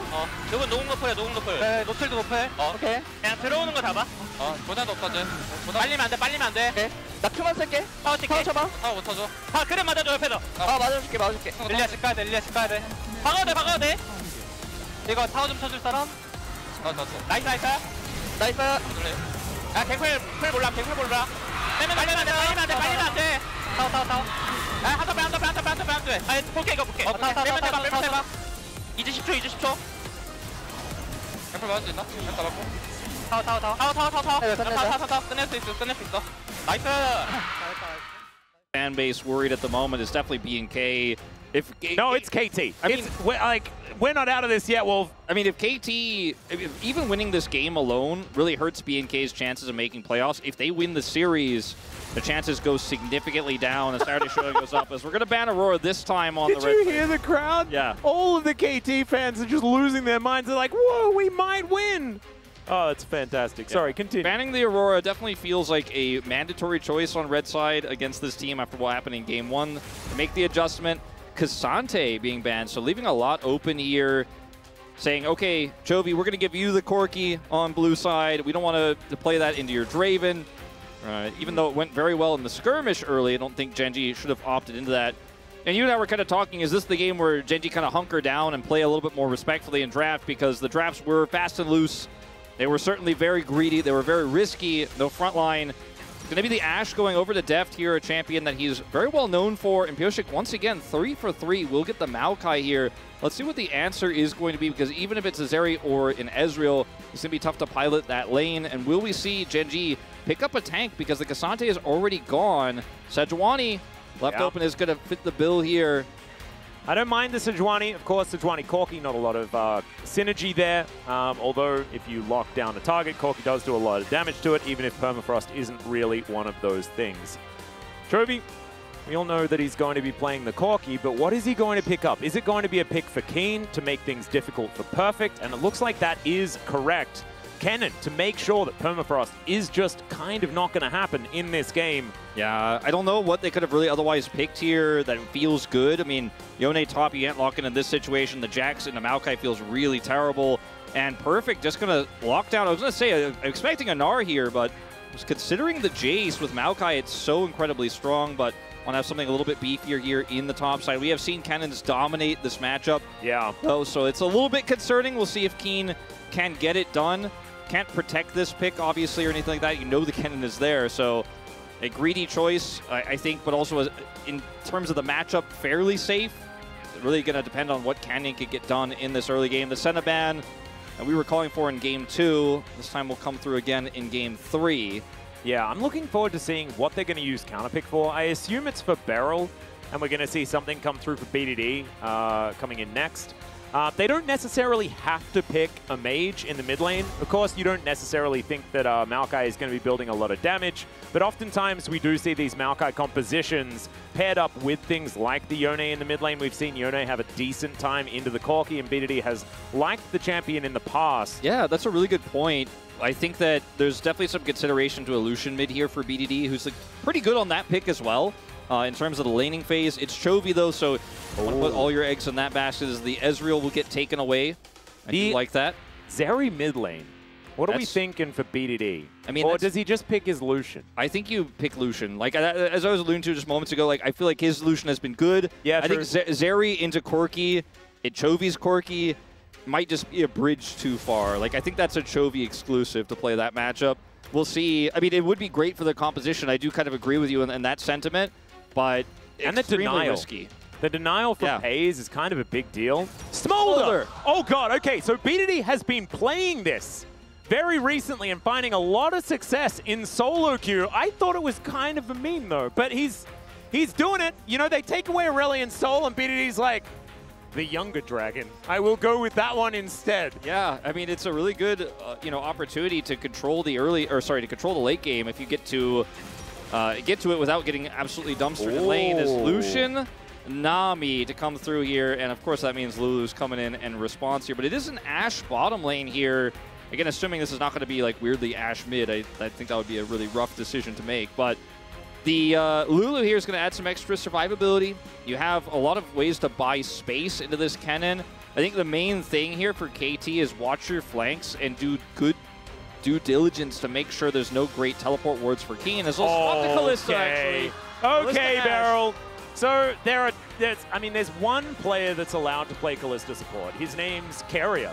But Beryl has done it in the past, but he's also played Ashe, and he's got a decent skin on this champion as well. I believe it comes from the World Championship of 2022, and so we're going to have the switcheroo on the bottom side of the map, and that is a lot of domination available here for KT. I really feel like the Maokai holds this comp together so incredibly well because the Lucian has a lot of range with his ultimate and can poke you in mid lane pretty well, but you know, it depends on how they want to set up the lanes here. When we get out of the laning phase, the Smolder can actually just sit mid and absorb a lot of the gold there, and they could just leave the Kalista otherwise in the bottom lane for a while. And it's really tough to actually close the gap into this Maokai, set up a flank with a cannon into the Maokai, see who ends up taking exhaust here as well. I didn't actually see in the draft who was locking that one in, but I imagine that will be picked here in the bottom lane. And I think that Genji's draft on paper, if you don't look at the other side, feels pretty good. It's a very strong composition, but I feel like KT got not only a really strong draft that has amazing scaling, but a draft that feels very KT, you know, with the bottom lane getting the Kalista and the Ashe. The first time it's left open, KT slam lock it down. And Genji, let's see if they can weather the storm here, because the KT's comp has both a strong early game on the bottom side, but also an incredibly strong late game with this Smolder pick. Yep, BDD has won the last 2 of his games on the Smolder in the mid lane. See how it goes. Jump out of the ring.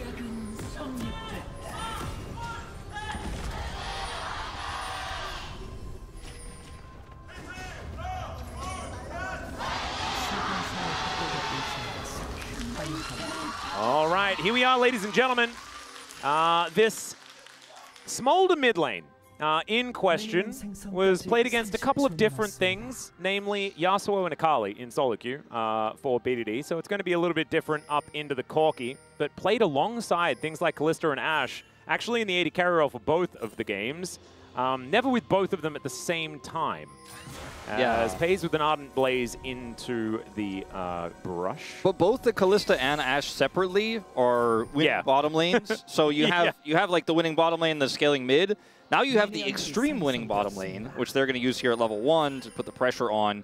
Notably, Beryl did take heal for the lane. No exhaust, actually, across KT's composition. So if Keen does find that flank angle, if they're not able to stop him, or if he just has the ability to walk into the front of the team fight after the Maokai ultimate is down, can be a big issue as we are lane swapping. Yeah, and I believe he isn't. Yeah, okay, he's going to get spotted. So they know that a lane swap is coming in. And Deft and Beryl now going to walk behind the turret. Let's see how Perfect handles this as well, because a lot of this is going to be on him. Keen can try to neutralize this, but obviously topside will get less plate gold because of the lane swap protection. Yep. And Kalista Ashe can really put the pressure on this cannon. It's going to be hard for him to get XP. He's trying. Yeah, trying to get into position for it, as Keen will just get bullied away. Picks up some XP here, and it's actually going to get half of a level off of that, essentially. Perfect. Yeah, hopping on forward. Taking hop level 1 is an odd move. Not exactly a favorite. And this will isolate the mid lane just a little bit. And so BDD probably pretty happy with that right now, with a lot of pushing power in this mid lane. Smolder has gone through a bunch of different changes. Doesn't necessarily scale as hard as he used to, as Deft. Not going to take any turret aggro, but is getting hit by the minions. He's only level 2, as now they're looking for the dive onto Keen. He's only level 1, though. That is going to be first blood going over to Pioshik. A beautiful dive. I expect Keen's teleporting straight back. Yeah, I mean, I feel like we haven't learned that you're not allowed to farm experience as the lane swapped top laner. Still hasn't been figured out yet, as teleporting back to lane could be disastrous for him. If Pioshik stays, he just dies a second time, as we also learned at EWC. Yeah. And you can see here, a lot of minions denied, obviously, but the same is true bottom side. Keen not getting money is a huge problem for this cannon, which is such a huge part of their composition, and they're not getting as much plate gold, or any at all, because they're going to swap back. So Deft and Beryl get split plate gold here off of the first plate. Likely will get the second. See if Lehens or Pays can get any of their top side. They do stop their backs for a moment. Yeah, Perfect. He's going to try and pick up the rest of this one, but Lehens and Pays are still here. So that dive coming through yet again. Perfect still level 1. Avoids the Aqua Prison, but isn't going to be able to avoid death as the heal comes through to keep Lehens alive. They waste a fair bit of time to make sure that they can get that 1-for-1, but that is still Perfect, staying on level 1 while Keen makes it to 2. Silly top laners think they could play the game. I know. What are they thinking? Look at this. Keen's like, I want to play the game. I'm like, no, man, it's a lane swap. You're not allowed. He does get some significant experience here. Unfortunately, isn't able to hit level 2. Not going to be able to set up any stuns here to defend this dive. And this is actually trickier. I will give Perfect some credit because the assumption is Pays and Lehens have backed. He waits for a really long time. The Hawkshot also doesn't see. Oh, saw the edge there. Maybe he just wasn't looking. And even still, oh man, this is really heartbreaking because he knew. They thought that they'd done enough homework to make sure that he's going to be safe.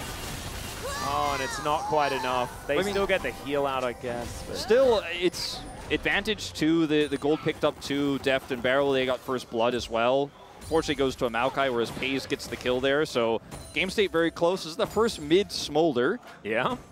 Something we were actually thinking about when Smolder first released, because Smolder was mega broken. So it was played in the AD carry position. It was played in top lane. Wasn't played in mid until now. So there you go. Yeah, it's very risky into Corki, but with the lane swap coming through, it actually kind of gave BDD at least a little bit of a leash early, but now you can see the pressure is being put on him. Just using every resource he has to try to get those stacks on the minions. Will take his first back now, or actually won't because he's interrupted. Perfect and Keen just fighting one another. You can see Perfect about to have that Mega Gnar, so that'll get a little bit of health back into the Gnar as Canyon moving in. KT not going to get caught by the Aqua Prison, as now Beryl going to have to flash. Needs to respect them, gets out of there, and that is a lot of extra pressure relieved on this bottom side, and they're going to have to continue to be careful as Canyon still prowling. The really big problem for Perfect is if he doesn't die there, then he's feeling really good, right? But Keen died for experience, and now that ends up being relevant because he actually has a level lead. He has that extra experience. It is a matchup that can be favorable for the Kennen, especially with just a small advantage like that. It actually starts to stack up a lot. So see Perfect falling a little bit far behind here in CS. It's a very low econ top lane, obviously, with the lane swap, but still see what Keen can get done here as Canyon is going to go topside here for Grubs. And a lot of control, in fact, for Pays and Lehens in the bottom lane means that it's not going to be a cross-map dragon opportunity for Pioshik just yet. He doesn't have 6 either. Yeah, BDD actually just flapping around this mid lane, avoids the rocket, and actually wins out on the trade. Crazy. Yeah, and good news, to be honest. A lot of the play against Smolder is you want to try to pressure him and put him low, but you also want to deny him stacks, and Chovy's just standing in basically melee range of BDD, so he's just going to keep stacking even off of Chovy with the Achu, so some stack value here. Another Achu landing. Yeah, just flapping around, and Chovy's just losing every trade in this mid lane. Just not expecting. I mean, I know that Corki was a little bit nerfed, you know, like health values and things like that going down, but it's still a formidable champion as far as getting these trades to work out, and you don't have a massive amount of range as the Smolder outside of that Achu doing a fair bit of having a fair bit of range. Yeah. And it's obviously, ideally you don't want to get hit by it, but Chovy has to aggressively trade to play the matchup, so he just puts himself in range and does a little bit of damage, but does a lot of stacking.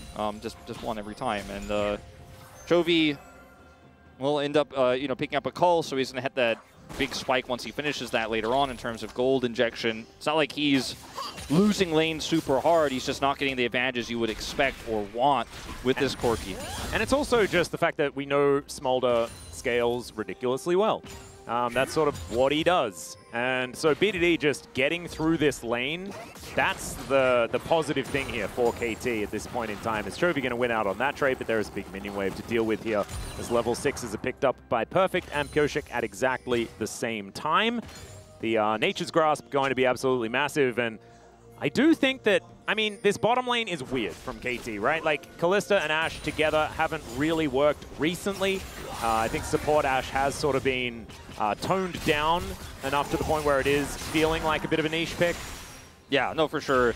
And, you know, there's only one Halo Blades in here. The Kalista not going to opt into that this time around. Oh, Canyon's here, seen. He is seen. Glacial Prison is going to go down as Fate's Call will be claimed. Beryl looks for the knock-up onto Canyon. Doesn't find it, but that is just an R button. in trade for this little gank here on the bottom side. There's a great position there from Beryl to block the Glacial Prison because he knows that even if he gets hit by it, it means Deft doesn't, and Deft has Fate's Call, so he's going to be safe no matter what. Going back in there was a little bit risky, but Cannon avoids it, and if he had gotten hit under turret, that could have been pretty huge, but he does not. And this lane hasn't been a dominant lane, like you say, but it's still kind of just weathering the storm here, and they were able to get enough control for just a moment to get the first dragon. It was Chemtech again, so pretty high chance that we might have a very high value soul here. If it's Infernal Soul for this Smolder, that can be a huge boon here for KT, especially if they can stack 2 up. Oh, okay, Keen going down relatively low. That is ulti used, as the Mini-Na not really going to be able to offer too much more. Did just use the ultimate. I think that's why Keen used that. He was up against the wall, so that sort of gives away what might have been happening. As the arrow, the flash comes through, but the arrow is still going to land. Now the frost shot is going to connect. I think this is another kill, and Deft will pick that one up. Bit of a weird flash there. Rare miss from Lehens to just simply flash the same trajectory as the arrow, meaning that he just gets hit by it anyways. And that's a kill. Pioshik there. You got to flash a little bit perpendicular, I think, if you're going to get out of that one. It would have been tougher, obviously, because you don't get the same distance away from that chasing bottom duo. But if you get hit by the arrow, you're dead 100% with no cleanse there on the Nami, of course. So watch this again. Len stepping far forward here to potentially try to deny the ward clear. Very greedy, and then he flashes, same trajectory. Pioshik's here to follow up. Might have just been dead either way, but still a bit of a weird look from Lehens there to mess that one up. Yeah, a little bit strange. I think if the arrow doesn't land, then maybe he gets a little bit more space. He'd have to kind of flash up or flash down. It's hard to really know whether it would have worked because Nature's Grasp is one heck of an ability. So, you know, sometimes hindsight can be 20/20 as Beryl moving towards his top side. We're going to try and put some pressure onto the Lightning Yordle. He is going to move himself away. Perfect already down towards that bottom side as BDD flapping around this mid lane. He can call Mum if he would like to. Decides that he does not need to call any assistance at this point in time. In fact, he can't because it's on cooldown. He must have used it before. Every time we go to the mid lane, they keep clicking on Chovy. I just want to see the stacks. There's another arrow. Yeah, going to be picked up by Chovy. Like you were saying, the volley going to connect there as well as BDD wants to find a Q. And there it is. Flap, flap, flap, and he takes him down. But it is a 1-for-1. A little bit of assist gold going over to Beryl there at the same time. Oh, man, if you're a very early game Smolder and you have an opportunity to pick up a kill, you just go for those. Oh, yeah. And, you know, arguably, I think that's not a great trade here because of the fact that the Corgi's going to use that gold here early better because BDD still needs time to stack. But still, the fact that he got that close is definitely a big issue. Now with Chovy's flashes, BDD will have the advantage there, and he's doing so well in the matchup. This feels like Chovy's just not well versed in it because it's so rare. Yeah, it's a little bit of a weird one. Something that they will have been aware that BDD's been playing is the culling is going to come down. Def takes a lot of shots. Beryl as well going to get softened up, but it looks like GENG not going to push the issue here towards the bottom side as Chovy just caught catch an award. And Beryl, that is 2 for 2 on these really big arrows. Yeah, I mean, the first one, bit of an error by Lehens, but still, it was a great placement. Like, he gets forced to the flash, right? And then this one is just great positioning to make sure that Pioshik can guarantee that objective, and then he turns it into an opportunity when Chovy gets greedy for the ward. Beryl just right time, right place, 100% KP in this early game. Yeah, making it work. And this is one of the picks that is the most eclectic, the most strange. And Beryl just demonstrating, yeah, I got a skin on the champion. I'm pretty good. His Mum comes down. Chovy does a lot of work against BDD here, who does still have his teleport, but his flash now on cooldown. GENG starting to put the screws in. Beryl not finding the volley. He can play aggressively even though he does have low health. There is a Fate's Call up and available as FaZe is making sure that this pressure is mounting. Will be in this bottom lane, sends another minion wave their way, and more plates likely to fall down here as 3 grubs for both teams. Keen is the one hitting a turret, so a fair bit more value out of that one. This dragon is really tough for either team to take. Smolder not having control, but bottom side the control goes to Deft and Beryl. And so Chovy doesn't come over here. You know, it's really quite frustrating for GENG. If they lose this, it's a 2 Drake lead, but he just wants to push this advantage in mid further after BDD TP's back in. And also have the jungler here anyways. And Chovy hasn't gone for a reset yet. Yeah. So he is just sitting on a weird little axe thingy, and BDD has his fan in a yellow triangle. Yeah. And so this Smolder is way stronger at this point in time. We are going to have a look at things from KT's perspective. A lot of defensive vision here on this bottom side. It's Ocean again, which is, you know, really horrible here for KT considering the advantage they had. Worst case scenario basically is, uh-oh. Yeah, that's a pretty nice Captain Jack there from Deft as the arrow will connect. Deft gets the shield. He is going to go down, but will they be able to trade it? But Pays here as the teleport's coming in. Perfect makes his way down. Pays knows that he's dead. He's going to buy as much space as possible, but Lehens is also going to fall down. The Hypers are proccing, and this fish has nowhere to swim. Perfect's going to be able to lock down that kill. Pays is also dead, and they'll trade it for Death. Yeah, they will. And again, this is a scaling comp from KT. The gold lead here for GENG is just so small. And not to say that there's no element of scaling here for GENG, but the Smolder is the clock that is ticking against them. Keen here may be able to get a turret. There's no TPs, and it looks like he just has enough damage here, even with the minion wave thinning out. That's huge. Really nice stop there from Chovy. And the turret going to be taken down. Def not able to get there in time. Plate gold so much in favor of GENG. And these barrel arrows have just been so fantastic this game. See it again once we get into this replay here. Is Deft's cleanse, the Captain Jack you mentioned, I mean, it couldn't have been better. Avoids a lot of the call, buys some time. The aggro is on the Sejuani when he gets arrowed, so Canyon is now out of the fight. Look at how low he goes, and there's just no way to peel or save Pays, who had to chase super deep to get that kill. This ends up being huge, as obviously the teleport is going to cost them the top turret here from Perfect, but he picks up a kill as well. Much needed gold for the Gnar. And if you're trading even as KT right now, you're trading up in a lot of ways. Yeah, the Smolder is just going to be very, very happy about getting towards more of these stack breakpoints. It's been a lot of time since we've had to really talk about it. We unfortunately don't have a Team Liquid in our league. No. And so we don't have people that are still playing this champion. And BDD is going to bring it back. 135 right now. Yeah, he's getting closer and closer. Pretty good place, actually. Exactly right. Yeah. We used to have, you know, like 25 minutes. If you hit the 225 mark, you know, you're feeling pretty good, things like that. And so far, feeling like he is certainly on track for at least something like that. Yeah, it's different, you know, the ways you could stack in mid lane. You know, have a lot more minions. You could stack pretty quickly, too, rather than bottom lane. And now he's just going to be up in the side. See if he ends up lurking around mid a little bit more here just so that he can stack. And Def can sacrifice some eco for that, as Chovy is going really deep here. Does not have teleport, and KT are aware of this, so they may lose an inner, but let's see if GENG can contest the Herald. That looks like a done deal. Yep, Beryl is on a ward. Perfect taking a lot of damage from the combo out of Kane. But like you were talking about, I mean, this is just Chovy behind a turret right now. And that is such a huge gold influx here for GENG, able to take down an inner turret. You could tell that KT were making that decision intentionally. I just don't know whether it was the right decision to make, as now looking to try and fight GENG away from this turret. That is going to be successful, but Chovy's also looking to try and take down a blue buff. Arrow is going to fly on through, gets the Valkyrie out.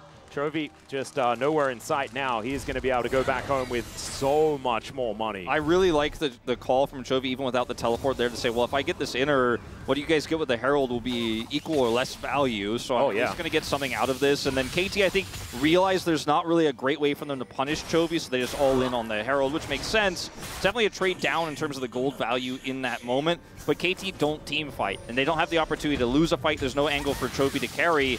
There's no opportunity for Keen to get a big ultimate there on that Herald fight because they were down the Corki. So in that regard, if you're just thinking about the scaling of the Smolder, which has kind of been the main topic of conversation here, then I guess it's in some ways a win for KT, even though they did end up losing that inner, as Pioshik used his ultimate also, so...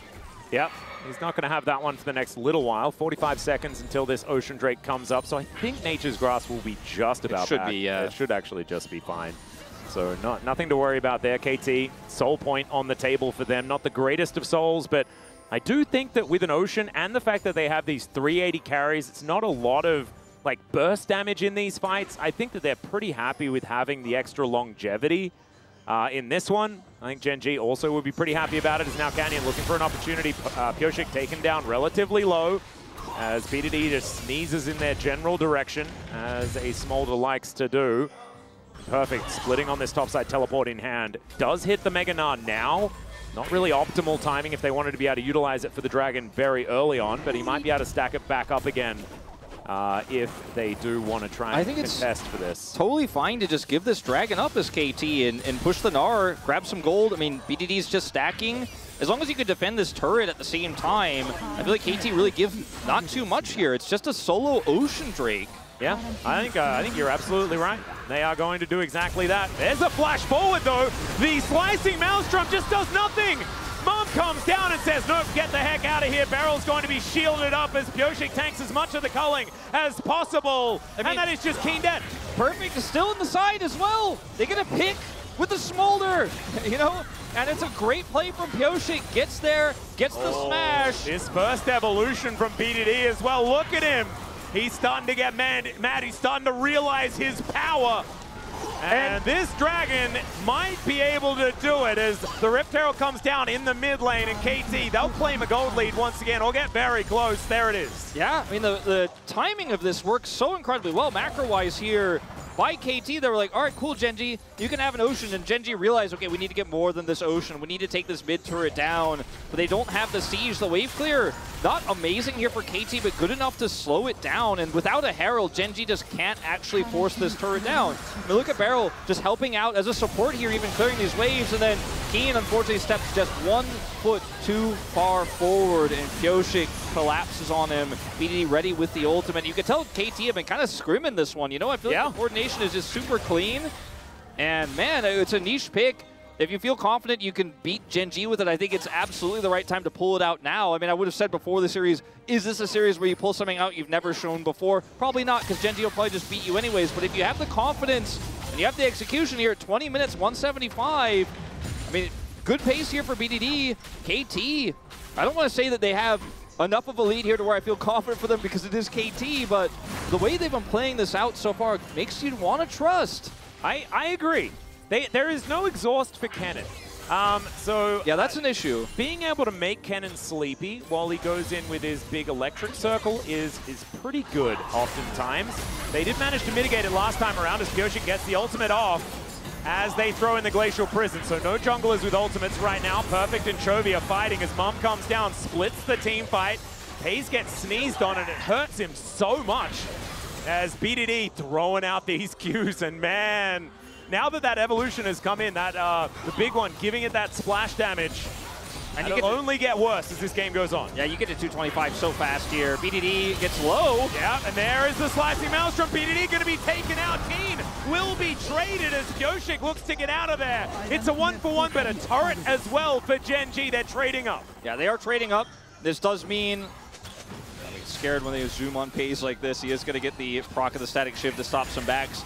It does mean that it's going to be a little bit easier to punish the farm here of BDD in the mid lane when he's over here, but he's probably going to go straight to the side, and we'll just soak up whatever minions he can because you go so quick once you get that explosive upgrade, as you mentioned. This is a very calculated moment for Genji to go in because they know the Maokai ultimate was used just moments before, and Keen is willing to sacrifice his life for this play because finally it means guaranteed mid-turret down, which means a lot more pressure on the map. You can collapse onto this Smolder and sides a lot easier. If he's just going to sit in mid, he's going to be very vulnerable there. It's not easy for him to farm those final stacks, and even though he will hit it, he's not going to necessarily get as much safe farm as he would like to continue to stack it up and become stronger when we get towards the late game. So I think a valuable call there, and you pointed it out right before, there is no exhaust for this Kennen. So I was talking about how they need to watch their flanks, see if they can deny wards. Setting up wards like Lahen's just dropped here when there is no mid-turret is so much easier. And the other thing to consider is that, yes, Keen can just flash forward and doesn't need to flank. He can just get on top of it. So they need to position a little bit more safely. They wanted so badly to keep that mid-turret alive, but without the Maokai ult, it's just so tough. It really is. I do think that Beryl is going to either have to throw an arrow at Keen to stop him, but one of the big things is that if KT are able to take fights on their terms, they can fight around Mega Gnar. Mega Gnar is phenomenal at getting rid of pesky cannons when they're trying to get into position, even if they do have things like the dash cannon to try and mitigate it, as PDD also gets the cannon. You love to see that. 209 stacks now, 225. Remember, guys, that's what we're looking out for. We're ticking over to 23 minutes. Things have kind of slowed down when it comes to the stacks, but he'll get there very, very soon. And that Spear of Sojourn is also very, very close to being picked up as perfect. This could be an overextension. The rest of his teammates are coming down. That's a teleport to come in as now Slicing Maelstrom onto the Gnar, and I think he is just dead. Does flash. Glacial Prison comes in, just barely misses, but Chovy has a rocket for him, and that is a dead prehistoric Yordle. You could see the moment where he realized, and I think it was just before the TP show. It might have been the TP itself that gave him the tip-off, but you could see the moment where he's like, uh-oh. Yeah. Now, this does buy enough time for BDD to probably finish off of the next wave, I think. Oh, 218, so he needs a wave or two more to finish this off. It's not the end of the world, but it is a huge loss here in pulling the pressure here for KT of the Gnar off of the map. He has TP. It does at least give BDD a little bit of a moment in the side. See if he can stack off of this back. I think he might be going for the Shojin back right now you were alluding to. Again, second Ocean Dragon isn't... It's significant against the Smolder poke, but I don't feel like GENG are going to feel amazing with this one. It's just how it goes sometimes. Yep, the big thing that I'm worried about for KT is the fact that Pays, yes, he's got some free boots, but he's got 3 big old items as well as the Twisted Flution build coming in like we used to talk about. It was the TP that tipped him off. You could see here in the replay, he's like, oh. Oh, yeah. Dead. You know, Canyon's ult doesn't land, but the slow is enough to give Chovy the big rocket to connect. So good move there by Canyon. Going to buy a little bit of space here for GENG, who now move towards a 3,000 gold lead. 227. There it is. The execute is now online for BDD. It's a very late completion, all things considered, like you were saying, but it's the big spike. Yep.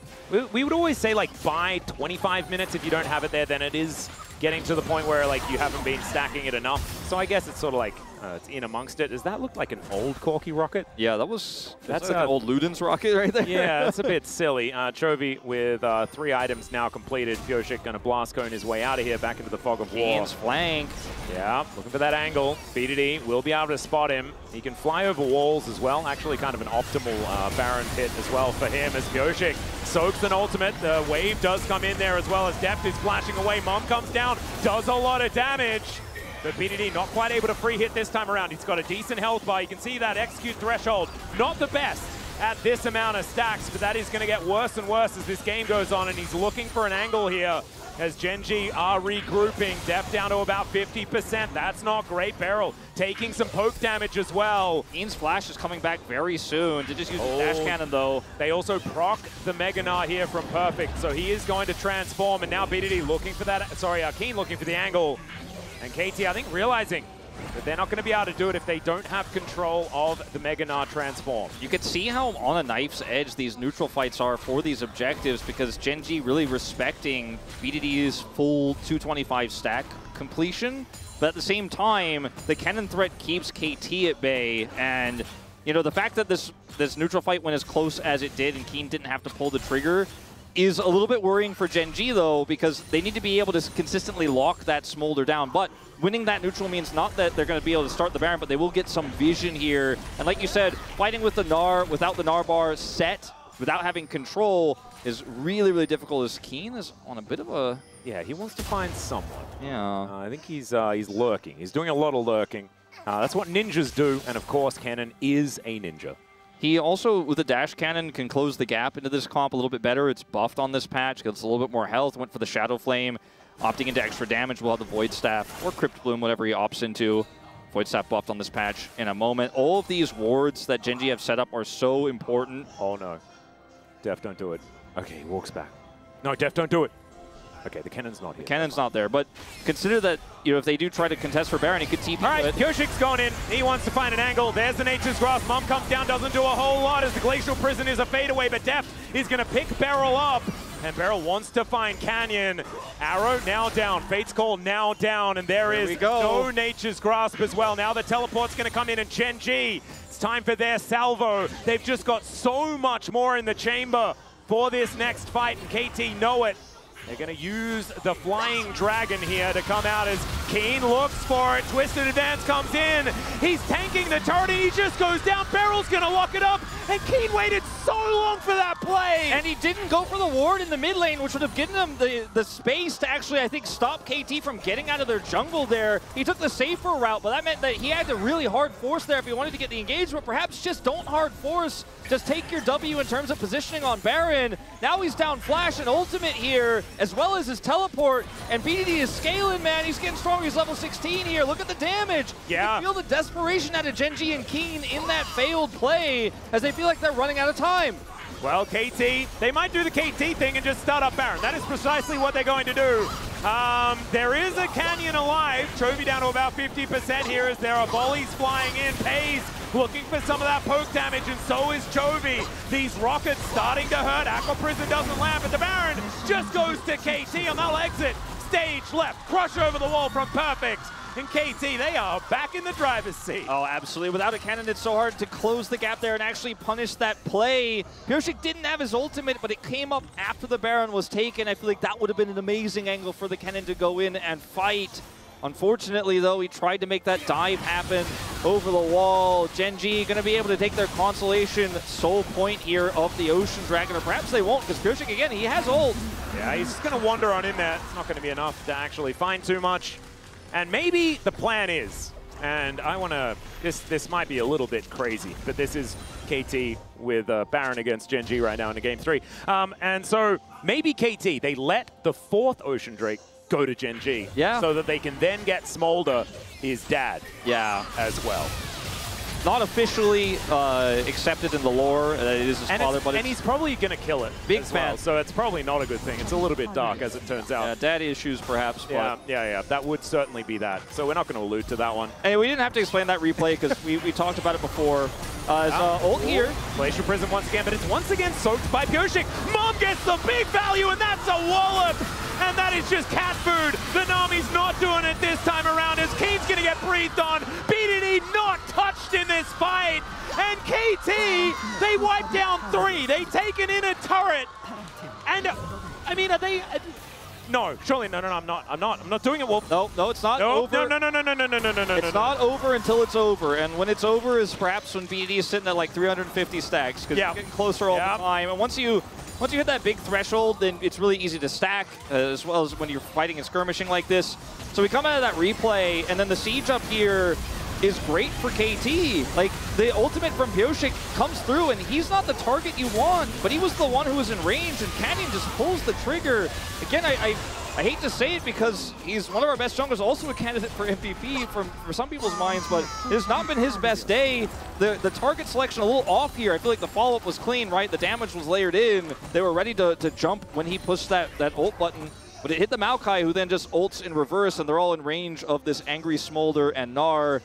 And, the game is very wide open now for KT. The Baron still up here for 30 more seconds. They picked up a ton of gold off of it, but it's just, again, further time here that they have secured. And you can see the Smolder is he's just chunking people. 313 on the stacks now, and as they fight more and more, that number is going to go up, and then the CS deficit that he's in is going to matter less and less. That Infinity Edge, that may matter. Yeah, so it's not quite a package, but it feels like, Amazon finally delivered on that one. Yeah, I would say so. Okay, Mom comes down, splits the fight. Lehens and Pays basically out of it. From that point, another ultimate going to be traded here, but the inner turret is going to fall down, and it is incidental cues from BDD, getting Lehens completely out of there. I have to say, since KT beat them last time, this is the closest to GENG looking at their demise in the mirror. In a lot of ways, like, this is GENG at their most pressured they have been in a long time. Sure, they lost the game to D+, but they've never been on their opponent having, match point, having a huge lead. It's only 1,500 the gold here, but it's a late game scaling comp, and I feel like we're seeing GENG hard force some of these team fights, like the one we saw Keen flashing the wall moments before, their attempt to stop the siege there with the ultimate coming through from Canyon, because they're panicking, going, "Oh my God, the series is the series streak is ending. This is where we've been outscaled here. We are going to lose our first series." And I feel like you walked into today feeling like, "Oh man, KT's not in form. It's going to be a relatively easy one." You kind of go fast and loose with your drafts, but then BDD shows up with this unusual Smolder pick. You don't end up getting the tempo advantage you want, and then you're making some really aggressive decisions to try to fight your way back into this game, and KT are just not having it. Pyoshik is not having it. BDD's position's been fantastic. It's not over until it's over, right? But you can see the desperation. It's been a long time since we've seen GENG look desperate here domestically in the LCK. Yeah. And what happened? Like, imagine if from here on out, we see a whole lot of our mid laners just start picking Smolder. Smolder just starts winning back-to-back games, and then we start making, you know, the same excuses that Chronicler did in the debate. It's like, they just abused a broken Smolder. As now Pays, yeah, he's going to agree with us on that one, but Mom is going to go wide completely. She was given the wrong coordinates, turned up the wrong school, but it doesn't matter because these Qs are just burning them down. This is the arrow connecting. They had to eat the Mikhail's onto Canyon, and Pays in trouble. Perfect. I don't know about that wallop, but we might be able to find an ulti here as they get into the choke point. They all stand behind Canyon, and he is delivered. The execution from BDD, and that will take down the Sejuani, and Keen couldn't find a way in. No, and again, on the way out, Canyon just desperately trying to ult, hits Pyoshik again, buys himself a little bit of time, but isn't able to escape there, doesn't have flash. And they're just reaching so hard to try to set up something for Pays to actually lock down that kill. He has his IE, Corki has his IE. They have so much damage. And it's I don't want to alarm anyone, but Beryl has a bounty. Yeah, he has a bounty. He is sitting on a lot of lethality as well. I don't know how much. He's 407. His W's, his Ashe arrows, like the mini arrows, the shots slowed them down so much in the mid game. It's actually insane, and now he's doing tons of damage as well. Now he's just flashing onto Pays. He'll throw that dragon arrow wide. Chovy going to get tagged by the volley, and actually thought maybe that'd be enough. But Pyoshik going to eat some honey fruit. Now we're moving over towards the Baron. Pyoshik doesn't have ult. There's a small window here, but Canyon doesn't. He's not in the vicinity. He can't Hex Tech gate over here. He's going to have to rush over Keen. Also, no real good teleport ward for him to flank with. Yeah, BDD doing a fair bit, but does take a fair bit back as well. Remember, Chovy needs to be respected. This guy, he's now got a Vamp Scepter on top of all of those other items. Pyoshik, he's getting his ult back. That window they had is now closing. Yeah, and he's also got both the Locket of the Iron Solari and the Randuins, both back off cooldown now.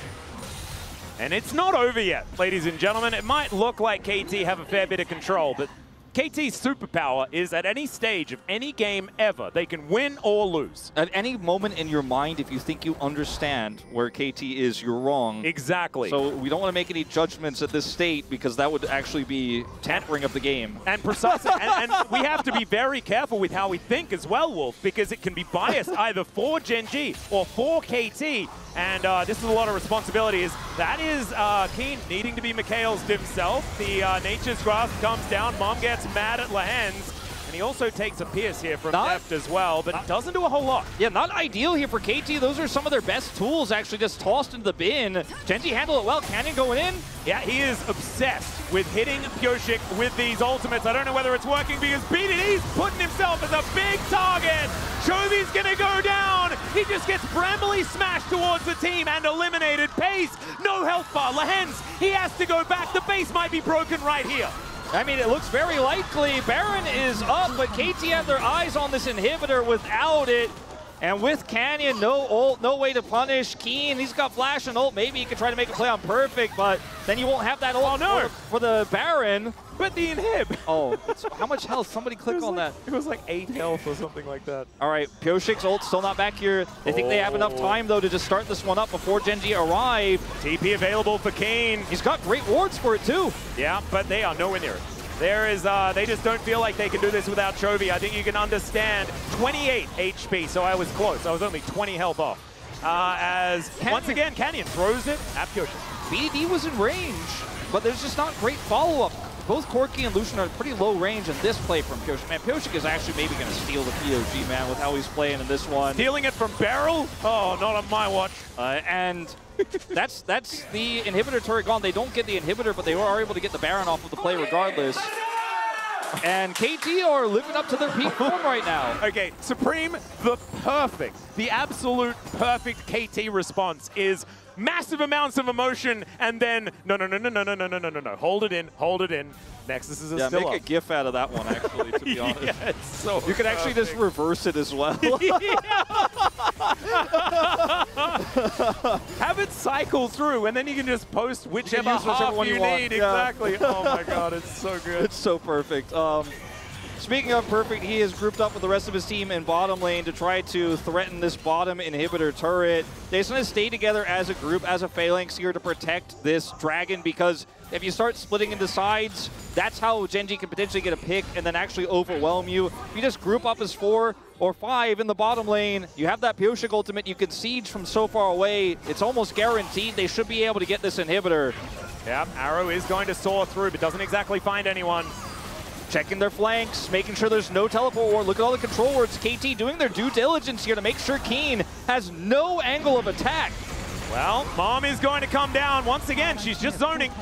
We'll get them out of there, and with the Baron, KT might be able to land this one. The ulti not going to land, though, from Canyon. So that's going to mean that KT should be able to get 2 inhibitors off the back of this one.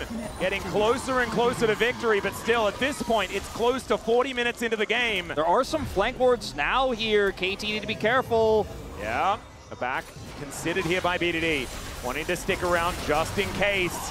KT, I think, need to do everything as a unit, and they absolutely need their Smolder around as perfect. That was a little bit dangerous, that movement, but the Nature's Grasp does come on through. Great Mikhails, and it's Pioshik that's taking a lot of the damage. Good flash out there from Lehens. He could have been the pickoff, but now it's the teleport flank from the cannon, and he's going to get in there. Oh my god, but they just destroy him, and it's perfect. That turns the engage on its head. Deft is dashing into everyone, but he's got a GA, and the Bramble Smash comes down. Chovy lying on the floor, and we've made fun of Deft for flashing it in the past. This time, he's the one laughing as KT will once again ruin GENG's perfect season. No perfect season for you, and it just feels like, even though no one would say it out loud, we all believed it could be possible. KT with a 2-1 win, the upset of the season, 1 per season, and KT, they may lose to Pro, they may get dominated by Kwangdong, but they will beat the best team in the LCK, arguably in the world, with a 2-1 victory, with BDD playing the Smolder into Chovy's Corki. Lehen shakes his former team's hands. Man, what a big upset, what a win here for KT. And now, chance of playoffs going way up. Yeah, I'm feeling like we were talking about the fact that taking a game was going to get them into contention. Taking the series, that's also looking pretty good. As that guy also looking pretty good, saying his man Pioshik set it all up for him. And honestly, I'd have to agree. After they get completely decimated by Kwangdong Freaks, the Bros just abusing them. Right as they get eliminated from playoff contention, the Bros come back and they smack down KT. And then this man picks a baby dragon in the mid lane and just breathes them. I'm looking at the crowd as well. A lot of the GENG fans upset. They've already walked out. They left. But a lot of the GENG crowd is actually erupting as well, because I think everybody knows that this is such a huge upset. This is such a well-deserved win. Well played. They outplayed GENG in a big way, I feel like, in the last 2 games. And they earned and deserved their wins. Yes, there was some mistakes by GENG, and Canyon didn't have his best series, but KT came in with a solid plan. The execution was crisp. And this is what you want to see if you're a KT fan. You knew that this roster felt like, you know, a side grade at best from last year's roster. You didn't have high hopes with how spring went. You didn't have high hopes looking at playoffs here. You were very worried that you might not go there, but a win like this just breaks your heart in so many ways, because it makes you feel like maybe this team could do great things. And whenever you feel don't say that. No, this win means nothing, Wolf. Means absolutely nothing. Yeah. It's just cool, you know, that KT managed to do it. They're still going to go back to probably losing to DRX immediately after this. It is totally fine. But this is just demonstrating that they have it in them. And you and I said it. It felt like maybe they were out of tricks. The Ivern style, it feels like it's still relevant, but it's banned every game. They never get to play it. And we were like, oh, don't play a straight-up game against GENG. You've got to find a way. Game 2 was arguably fairly straight up, but Game 3, they had the Smolder pick. They were brave enough to show it here. and not in one of their other critical matches that could have been the decider for playoffs. They were like, no, we could beat GENG tonight. Here says lock it in. And you have to just love how coordinated this team looked today, how happy they looked. And like, when BDD has a day out, and he absolutely did, right? The Corki game into this Smolder game, he was absolutely fantastic. I don't think necessarily the POG for this one, but the fact that he debuts mid-Smolder and makes this happen in this series is just absolutely insane. And there were so many of these team fights. Like, look at this flank angle for the cannon in this fight. It is nuts. It like broke our screens. When Oh, man. So tense here. Cannon flank comes through. Like, KT can't see it. Yep. And then they know that it's going to happen. But they were able to outrange it. And Perfect denies the follow-up from GENG so well. Pyoshik was aware of the possibility. He's able to lock the cannon down straight away. My goodness, and BDD was just so incredibly fed. Yes, Pace is able to take him down, but that's... look at Pyoshik, man, just losing his mind. Look at Perfect. I feel like he's even got this weird smirk where he looks disappointed with his own performance, which he shouldn't be, especially. I think he just doesn't know how to feel, and I think that represents KT pretty perfectly. I love the smirk he's got. He's rubbing his head. He's like, he can't even handle the fact that he's won. His teammates are so hyped. He made a huge play there to defend against the follow-up. And man, it was not Canyon series. I think we have to kind of admit that, but it was KT's, and this team as a 5-man unit, the family vibes, no family snapshot at the end, barrel doubling Deft's damage. Why is Deft, why did he only do 11k damage? I have absolutely no idea. I don't care. KT making history here today. It means that the most consecutive matches won in a row, I believe, is now 29 and is now going to have to be restarted if it's going to happen again. So no 30s, no 3-0s to come through for GENG. KT are just going to stop it. And they earned it, man. They earned it. Great day for KT. Please show up like this more, KT. Please don't make it a toss of the coin. Don't do this to us anymore. There's so many fans out here who don't deserve this. They deserve a win, but they don't deserve what might happen the rest of the regular season that we all expect is coming. You know what? I think Dagon deserves a toss. So I'm going to throw it over to him, and he's going to break down this KT win. Thank you very much, guys. This is Jisun for the POG interview translation, joined by the KT Roaster, BDD, and Pyoshik. In the match between GENG and KT Roaster, KT not only secured a match victory, they also handed GENG their first loss of the summer season. Congratulations! The KT Roaster reached an impressive peak today. How do you feel about defeating GENG, who were on an undefeated streak so far? Well, considering our previous match, our performance was very, very, low. Also, our playoffs kind of destiny was, to be honest, unsure. So I was pretty worried, but today we made it happen. I am so glad that we pulled it off. Yeah, same. We were on a 2-match winning streak, so we were definitely going through a very hard time. But thanks to all the hard work from the team, we managed to bounce back and get a win today. BDD, KT Roaster is the only LCK team to defeat GENG this year in the LCK. Last time you defeat them was Spring Split round 1, and that's the after that match, GENG started off a 29-match winning streak. How did you make it happen again?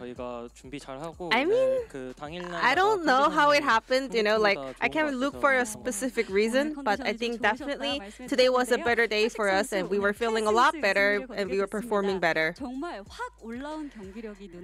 And it's a 2-1 victory. You guys dropped first game, but bounced back and got 2 wins in a row. I think especially game number 1, Aurora was the key pick. So I want to know your thoughts behind this champion and why did you let it through? So Perfect played a lot of Aurora in our matchup, and he was confident that we can let them take it and deal with it with a NAR pick, but obviously it didn't work. And BDD in game 2, you had an incredible performance on Corki. So how do you view the laning phase against mid-Draven? Well, I'm not that familiar with the matchup because Chovy is the only player that actually plays Draven in the mid lane, and I sometimes even watched his stream and it looked pretty difficult, but today our bottom duo did a fantastic job winning the lane, so I was able to get some help from them as well. And then in the third game, you were the first pick to play Smolder in the mid lane. We heard you were practicing it a lot in solo queue though. What kind of research did you do against Corki? Actually, I haven't played any game against Corki, and it was definitely not easy. But my teammates made sure that they are buying time for me, especially for the Smolder to scale. I think the synergy with Nar's ultimate looked great. How did you feel to use this combination in this game? I mean, we were not looking for that combo. It's just really strong in the late game. And Pyosik, game 3. KT had 380 carries in their comp, and also the opponents also went for a Lucian Nami bottom duo. And the early lane swap caused some trouble for KT. So as a jungler, how did you handle this situation? Yeah, because of the lane swap, we were losing a little bit early on. So I was just reminding them to be careful, and you know, we cannot really help what's already happened. So I told them to wait until I hit level 6, and I managed to kind of help out the teammates. Now let's take a look at this replay where KT Roaster turned everything around. Cannon was in a perfect flank angle, but you guys managed to survive, even get a kill onto Cannon, and then secure the Baron.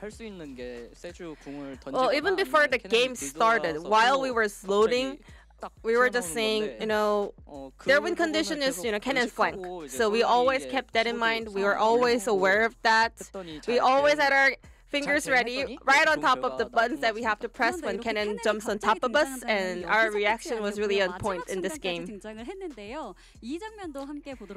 the final team fight as well, Cannon attempted another engage like that. So after reacting to that play, you guys managed to take down all of the opponents and rush towards enemy's nexus. Everyone was very excited. And then Deft also mentioning, you know, they were losing a bit early on in the laning phase, but everyone else was like, what, we won anyway, you know? But Pyosik, you also said, what is this? So why were you so confused about the win? I mean, if you rewatch the situation, it's pretty fun. And the fact that we just beat GENG, you know, it's crazy. What about you? How did you feel right after that win? Yeah, I mean, somehow we all found the situation very funny, so we were all just laughing it off. And we were really, really happy and proud of ourselves. And after the last game, all the coaching staff jumped to the stage and hugged the players. Did they also give you any compliments? Like, yeah, you did a great job, you know, great job everyone. Now, there are only 2 matches remaining in the regular season. In the last week of the LCK, you will face DRX and then D plus Kia in the Saturday Showdown. What are your resolutions for these matches? I mean, we did take down, you know, the top team in the LCK, but still, the next match is looking pretty dicey, so I want to just make sure that we maintain this form and, you know, display the best performance. Just like BDD said, you know, I hope we can get a big confidence boost based on the win today and then keep winning the remaining matches. And this will be the end of the interview from Pyosik BDD, and back to the space. Thank you.